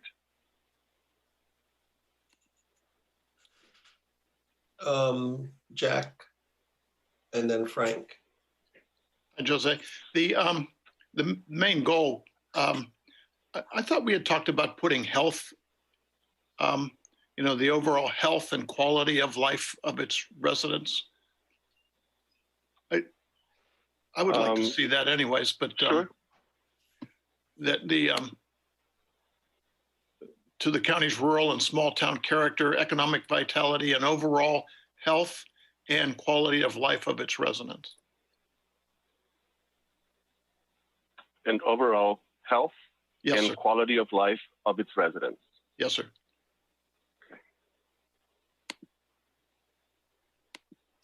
Okay, thank you. Anything else, Jack? This is a question that I asked of staff in the memo I sent a couple of days ago, but the discussion regarding maintaining distinct places like Toano, how much separation is needed between one place and another? I've asked that question before, and staff was good enough to research that and report back that there is no best practice guidance on separation between distinct places, and is likely something that varies by locality based on historical patterns, which makes sense to me. But we still need to answer this question, I think. Do we want Toano and Norge to merge someday, as Norge did with Lightfoot, or do we want Toano to retain its sense of place? And CC 2.2 says, quote, encourage development patterns and building designs that maintain and reinforce the visual separation of CCAs, close quote. So, and maybe this is a land use discussion, I don't know. But we need to determine what goes between Toano and Norge. That's basically, and I don't know where you put it, but I mean, I know what I would do, but it should be a subject of our discussion.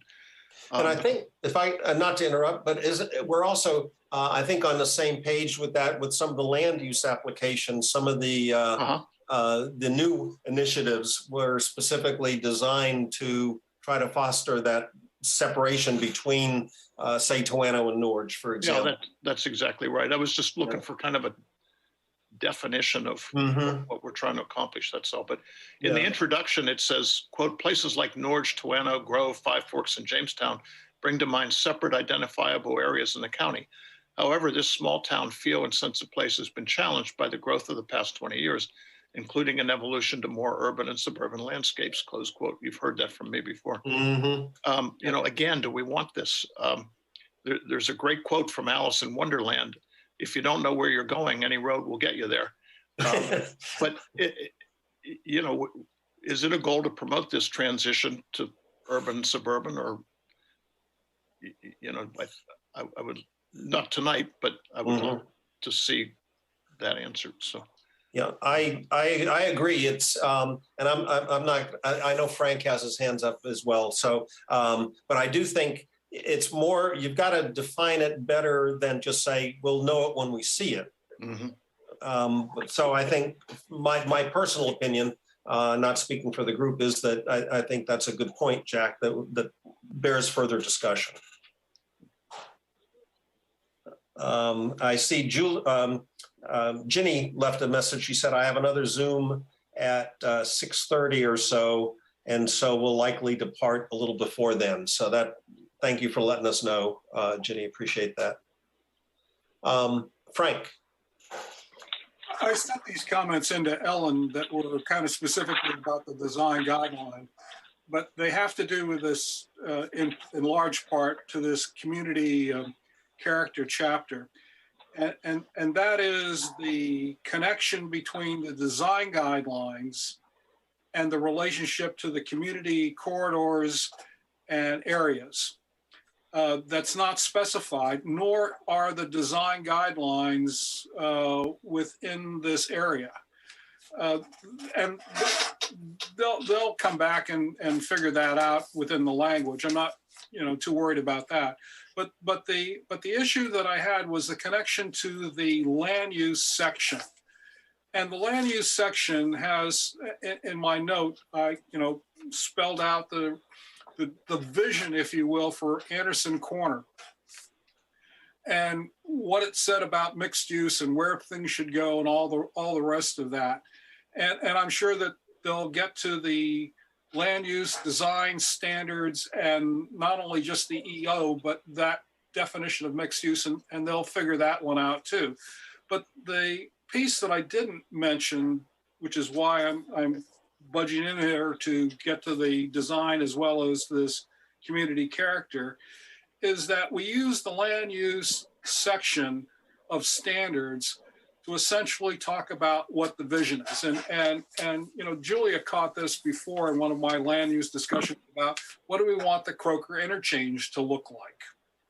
And so the new land use applications extend that language from where what we only had were two quadrants, the northeast, which is where the Mirror Lake lake area is for the interchange, and then the southeast, which is where the Kiskiak golf course is, and only leaves, essentially because those are underneath conservation easements, the idea of the Hankins parcel, which is in a tax-free zone.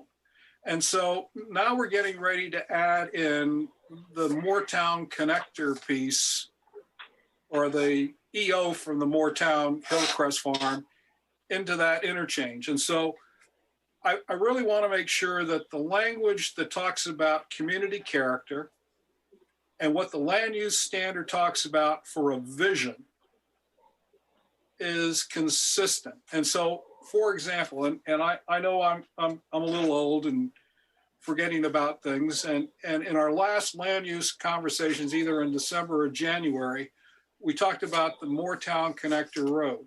And I want to make sure that I understood what the consensus was for the commissioners, in that we didn't want that road to connect into York County on the Lightfoot, which gets to the transportation issue that I've raised several times. And so, is it true that the consensus is that if there is a development of the Moortown Hillcrest or the Hillcrest area EO, that there will not be a road that connects over to Lightfoot? Question for the commissioners. Did I mishear something?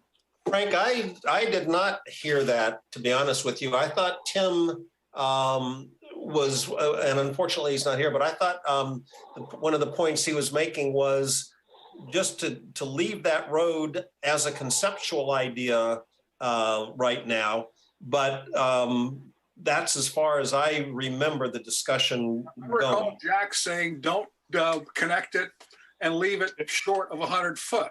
Yeah, I did say that, and I recall losing that argument. I think Rich is right, unfortunately. Yeah.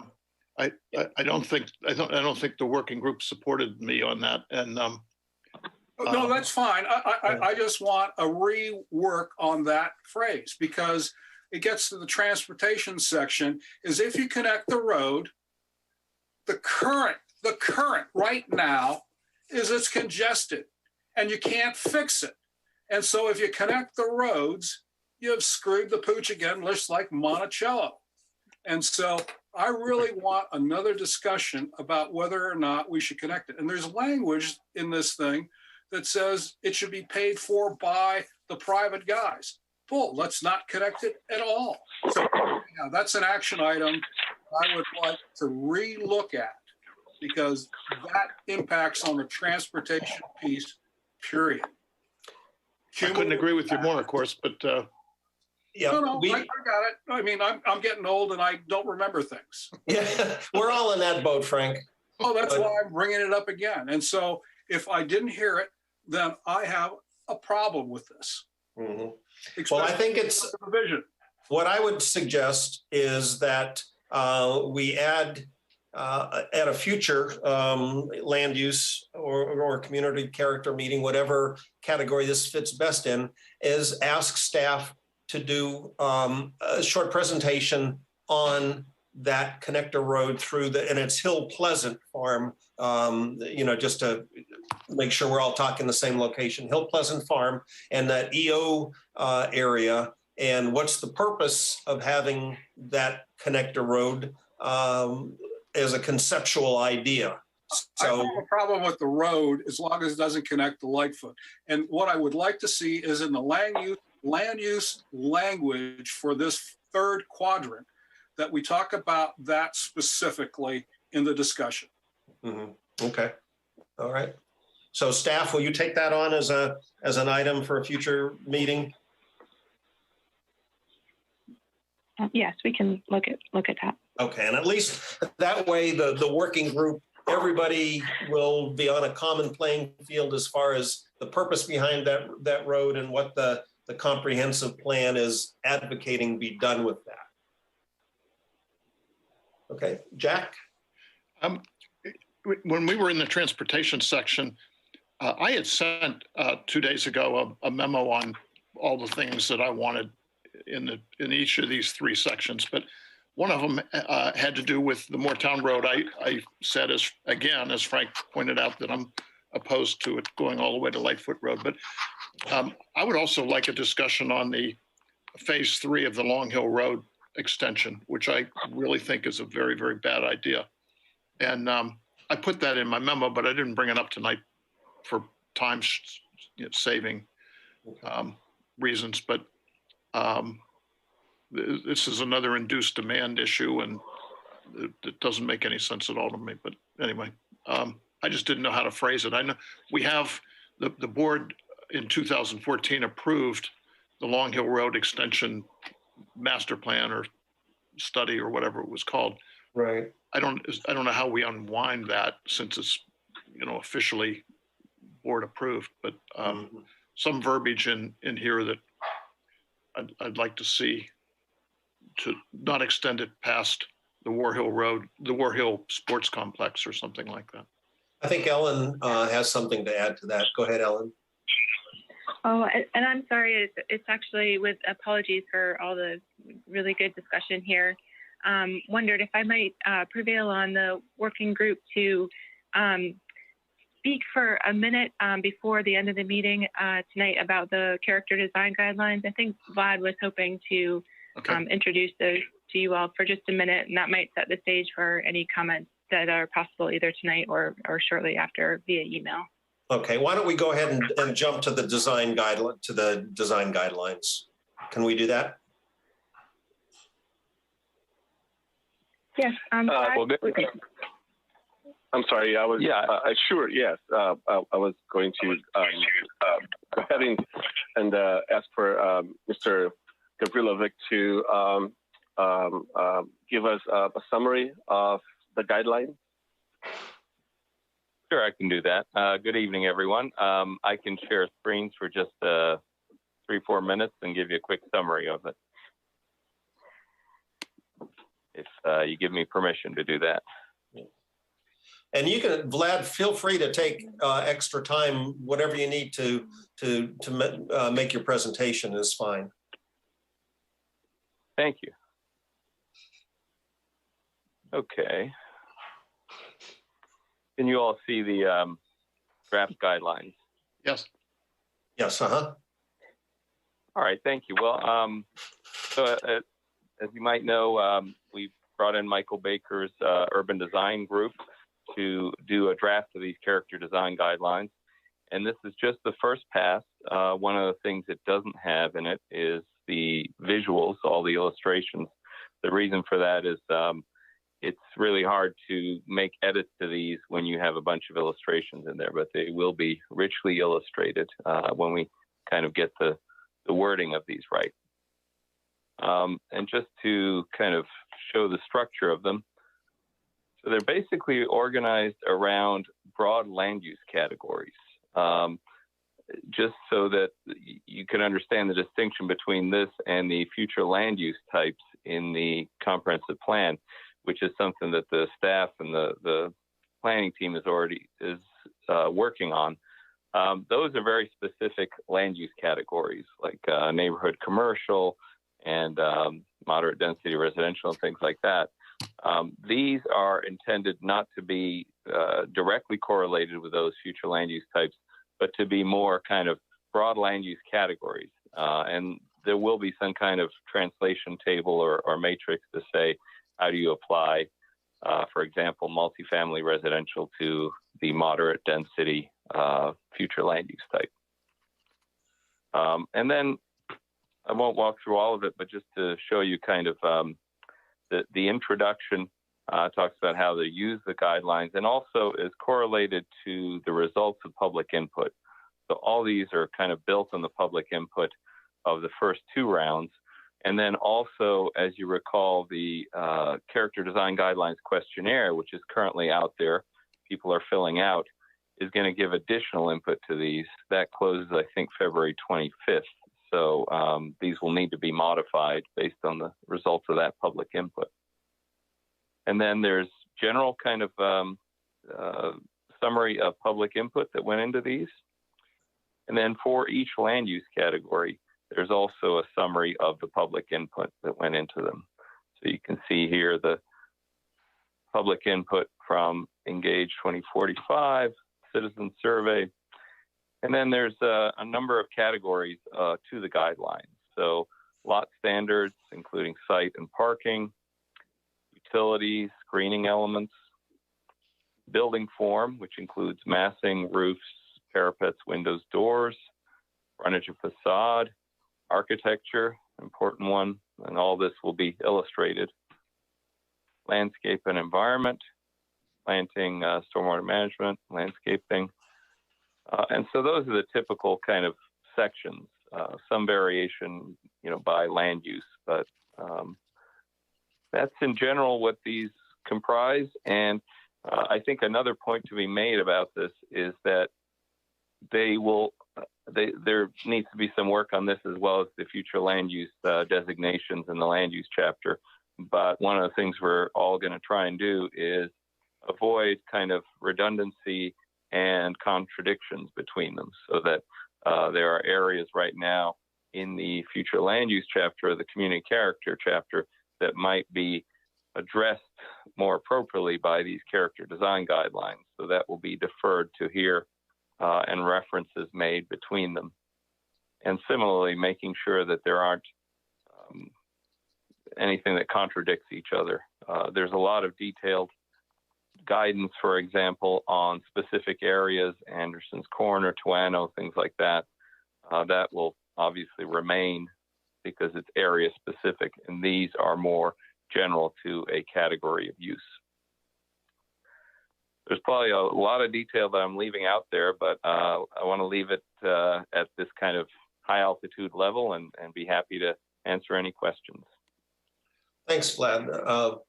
Frank, did you have your hand up? I did. And I was told that my question would get answered. And Vlad, thank you very much for the work here. I mean, it's phenomenal, the level of detail. And I appreciate your comments and going back to the land use and a couple other things that I passed on earlier. But the two questions I had, and I'm trying to, like make some sense because it's hard to visualize what you've got here. But the question I had was, would the implemented new town design guidelines be conformant with the James City County proposed character design guidelines for multifamily, residential, mixed use, and commercial, neighborhood and commercial? And if not, why? That was the first question. I believe Ellen has already put some responses to that to you. If Ellen, could I turn it to you for that question? Certainly, yeah. I don't believe we have an answer for that yet as far as looking back at those design guidelines. And there may be limited resources to do a full analysis. I think these are, for the most part, a going forward type of document, and we will still have a lot of design guidelines that were put in place through the rezoning process and therefore are proffered binding sets that would continue to guide development in certain neighborhoods and areas such as Newtown. So like I said, I don't have a full answer. What we may be able to provide you, but I think that's where we are tonight. No, that's fine. I mean, I just want to go back to the comment that Tim and I both made about the parking on the back side. And the point is that the reason that I brought that up and supported Tim on that is some of the design guidelines within Newtown that have to do where the Michaels are in those areas of those high rises that are high density or medium density. And, if that's what it's going to look like, or the houses that are across from Trader Joe's, if that's what this is going to look like, gee, I'll tell you, that's really cramming it in. And so I have some concerns, but, I'll wait for your comments that come in. The second question was on H224, consider form-based zoning to preserve neighborhood character while allowing flexibility in housing options. How would the form-based zoning preserve neighborhood character, and how does this relate to the community character GSAs and the design guidelines? Yeah, again, a very good question. Something we'll have to look into a little bit more. Not an answer tonight, but I think that's a very good example of something we should probably go back and look at. We'll have to look at maybe some of the other chapters too, like you say, housing, as well as land use and community character, just to try to look back and forth at all the different GSAs and see where we needed to coordinate. It's possible we might need to revisit that GSA or the language of that one to I'm okay again, with sort that. of match everything up. I think I'm okay with that, but it's the philosophical issue that gets to the vision question that I've asked about what does Croker Interchange look like, whether it's Anderson Corner or whatever, and the relationship of place type to form base. And it seems to me that there's a dissonance between those two concepts. And that's what I'm trying to figure out, is if what you're telling me is if these design guidelines look like Newtown, and that's what we're going to replicate in Anderson Corner and Croker Interchange, I have a problem. Unless I agree with you, Frank. On that. Yeah, I agree with that. Okay, so that's the. It's not that I'm disappointed with what he had. I mean that could go into a zoning piece, but it's the lack of what is this community going to look like when I drive up 60 and get to Anderson Corner, get to Barnesville, or go out on Croker Road, and if it's going to look like this, like Newtown. Or Eastern State's going to look like Newtown, a replication of that, I have a problem. Okay. And maybe, and I don't want to take Jack's thunder, but maybe, certain areas of the county are of such importance that they have their own distinct design guidelines that, you know, in other words, I think Vlad put together a really helpful document here, but there might be other areas of the county that are so unique that they don't fall under this umbrella, and they do have their own separate design guidelines that paints a better picture of what Anderson's Corner or the Croker Exchange should look like. Absolutely, Rich, because we have some great language right now in the land use about what we want there. Mm-hmm. And I don't want these guidelines overriding what we've already had in a comp plan. Mm-hmm. Yeah, no, that's an excellent point, Frank. Thank you. Jack, you've been very patient. Go ahead. Not at all. I'm a lot smarter than I was 5 minutes ago, thanks to Frank. On page 9, new development should design any new streets as complete streets. Included is, oops, I'm sorry. I just lost my text. That's okay. I went to page 9. It says, it starts off, new development should design any new streets as complete streets, included designated bike paths, sidewalks, and et cetera.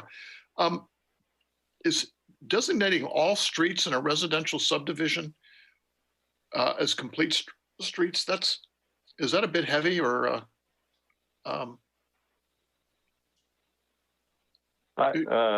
take a quick try at responding to that.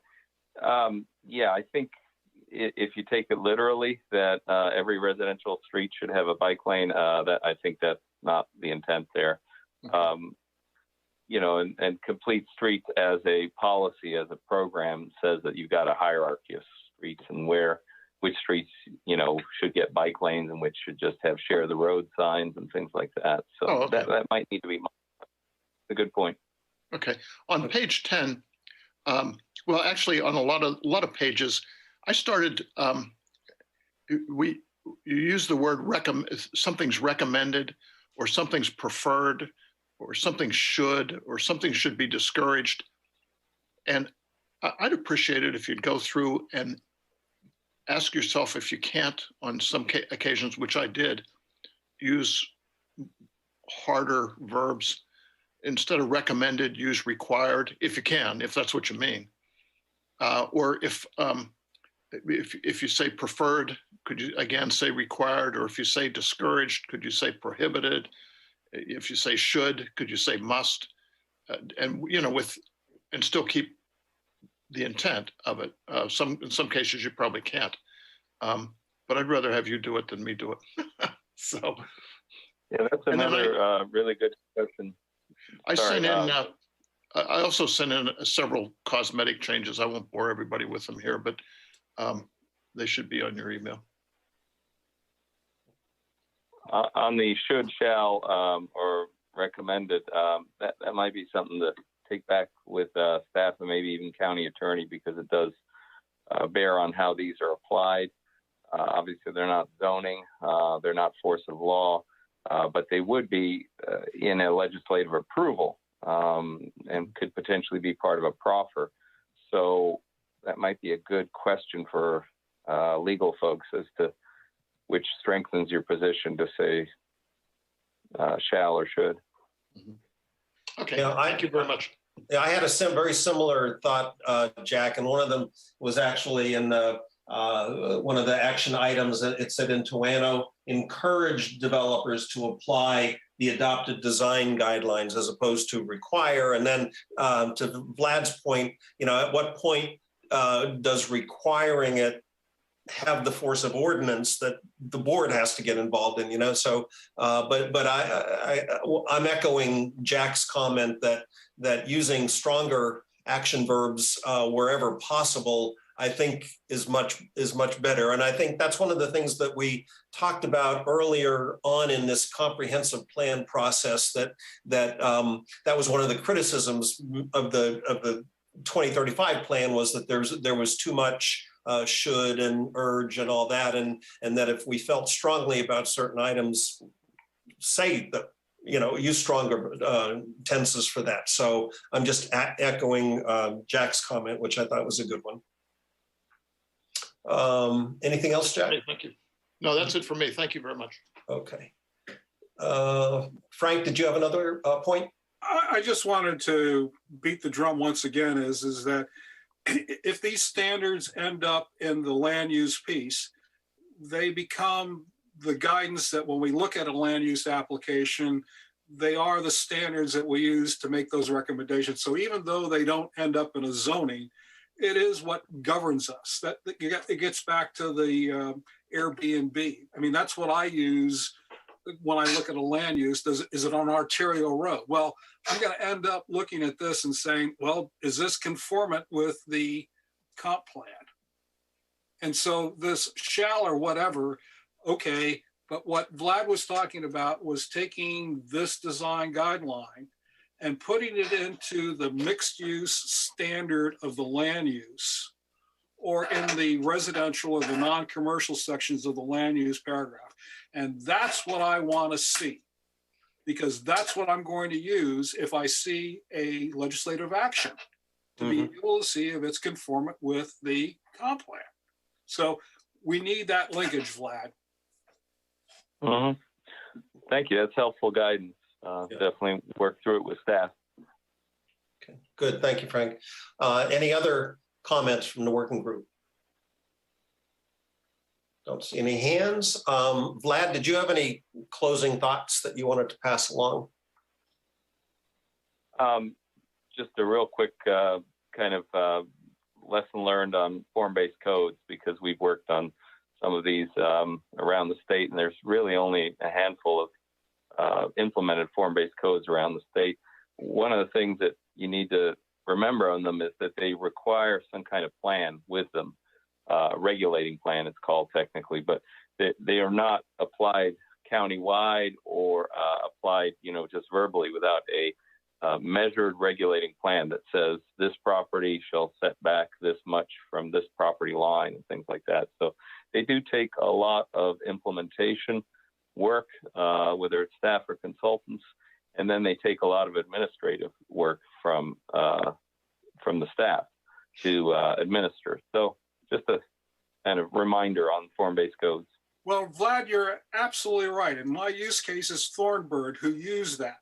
And it's very like our county in terms of on an interchange, trying to do some things like that. And the thing that I liked about that process, that it involved the community. And so if we're going to talk about what we want mixed use to look at Anderson Corner or Croker, what appeals to me about the form-based pros and coding is it does have that kind of involvement. And that is what we need. It's not just us sitting here deciding what Anderson Corner should look like for mixed use or Croker. It is that involvement. And that's why I have a little bit of a problem with the design guidelines versus a form-based approach, which does solicit that community input. Or an area plan too, yeah. Right, for the entire county, Thornburg plus the county. Yeah, okay. Good point. All right. Anybody else? Thank you, Vlad.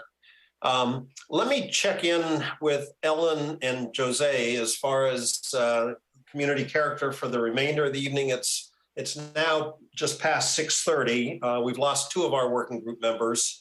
And I guess my question is if, especially based on how much discussion we've had on goal strategies and actions for the other two chapters, I'm leaning towards seeing if it would be all right to carry that discussion over to our next meeting. This is Ellen, and I'll. Oh, sorry. I'm sorry. I was just going to say I'm okay either way. It just doesn't matter to me. So. Okay, Ellen. Yes, I was just going to suggest, if it would be okay with the working group, if you all would want to send emails in the next week or so, and then at the next meeting, we could just concentrate on the community character GSAs where folks have particular comments. Would that suit the working group? Fine by me. That's fine by me. How about the other members? Rob, Barbara, Julie? I'm okay. Ginny? Yep, that sounds good. Yep, okay. Okay. Okay, Frank, you're good with that as well? Yes, I am. Okay, good. You know, I think, you know, and I'm not trying to rush this, but I think to do it justice, you know, we have a lot of in-depth discussions on these items, and I don't want to rush through them, but for me, after 2.5 hours of meeting time, my sort of focus starts to stray. So we'll go ahead and adopt that action plan then. Any other items for discussion from the working group members? No, all righty. And then in that case, may I have a motion to adjourn to the February 22nd Planning Commission Working Group meeting at 4 p.m.? Motion to deserve. Thank you. All those in favor, please say aye. Aye. Aye. Opposed? All right. Thank you, Jose. I'm sorry you have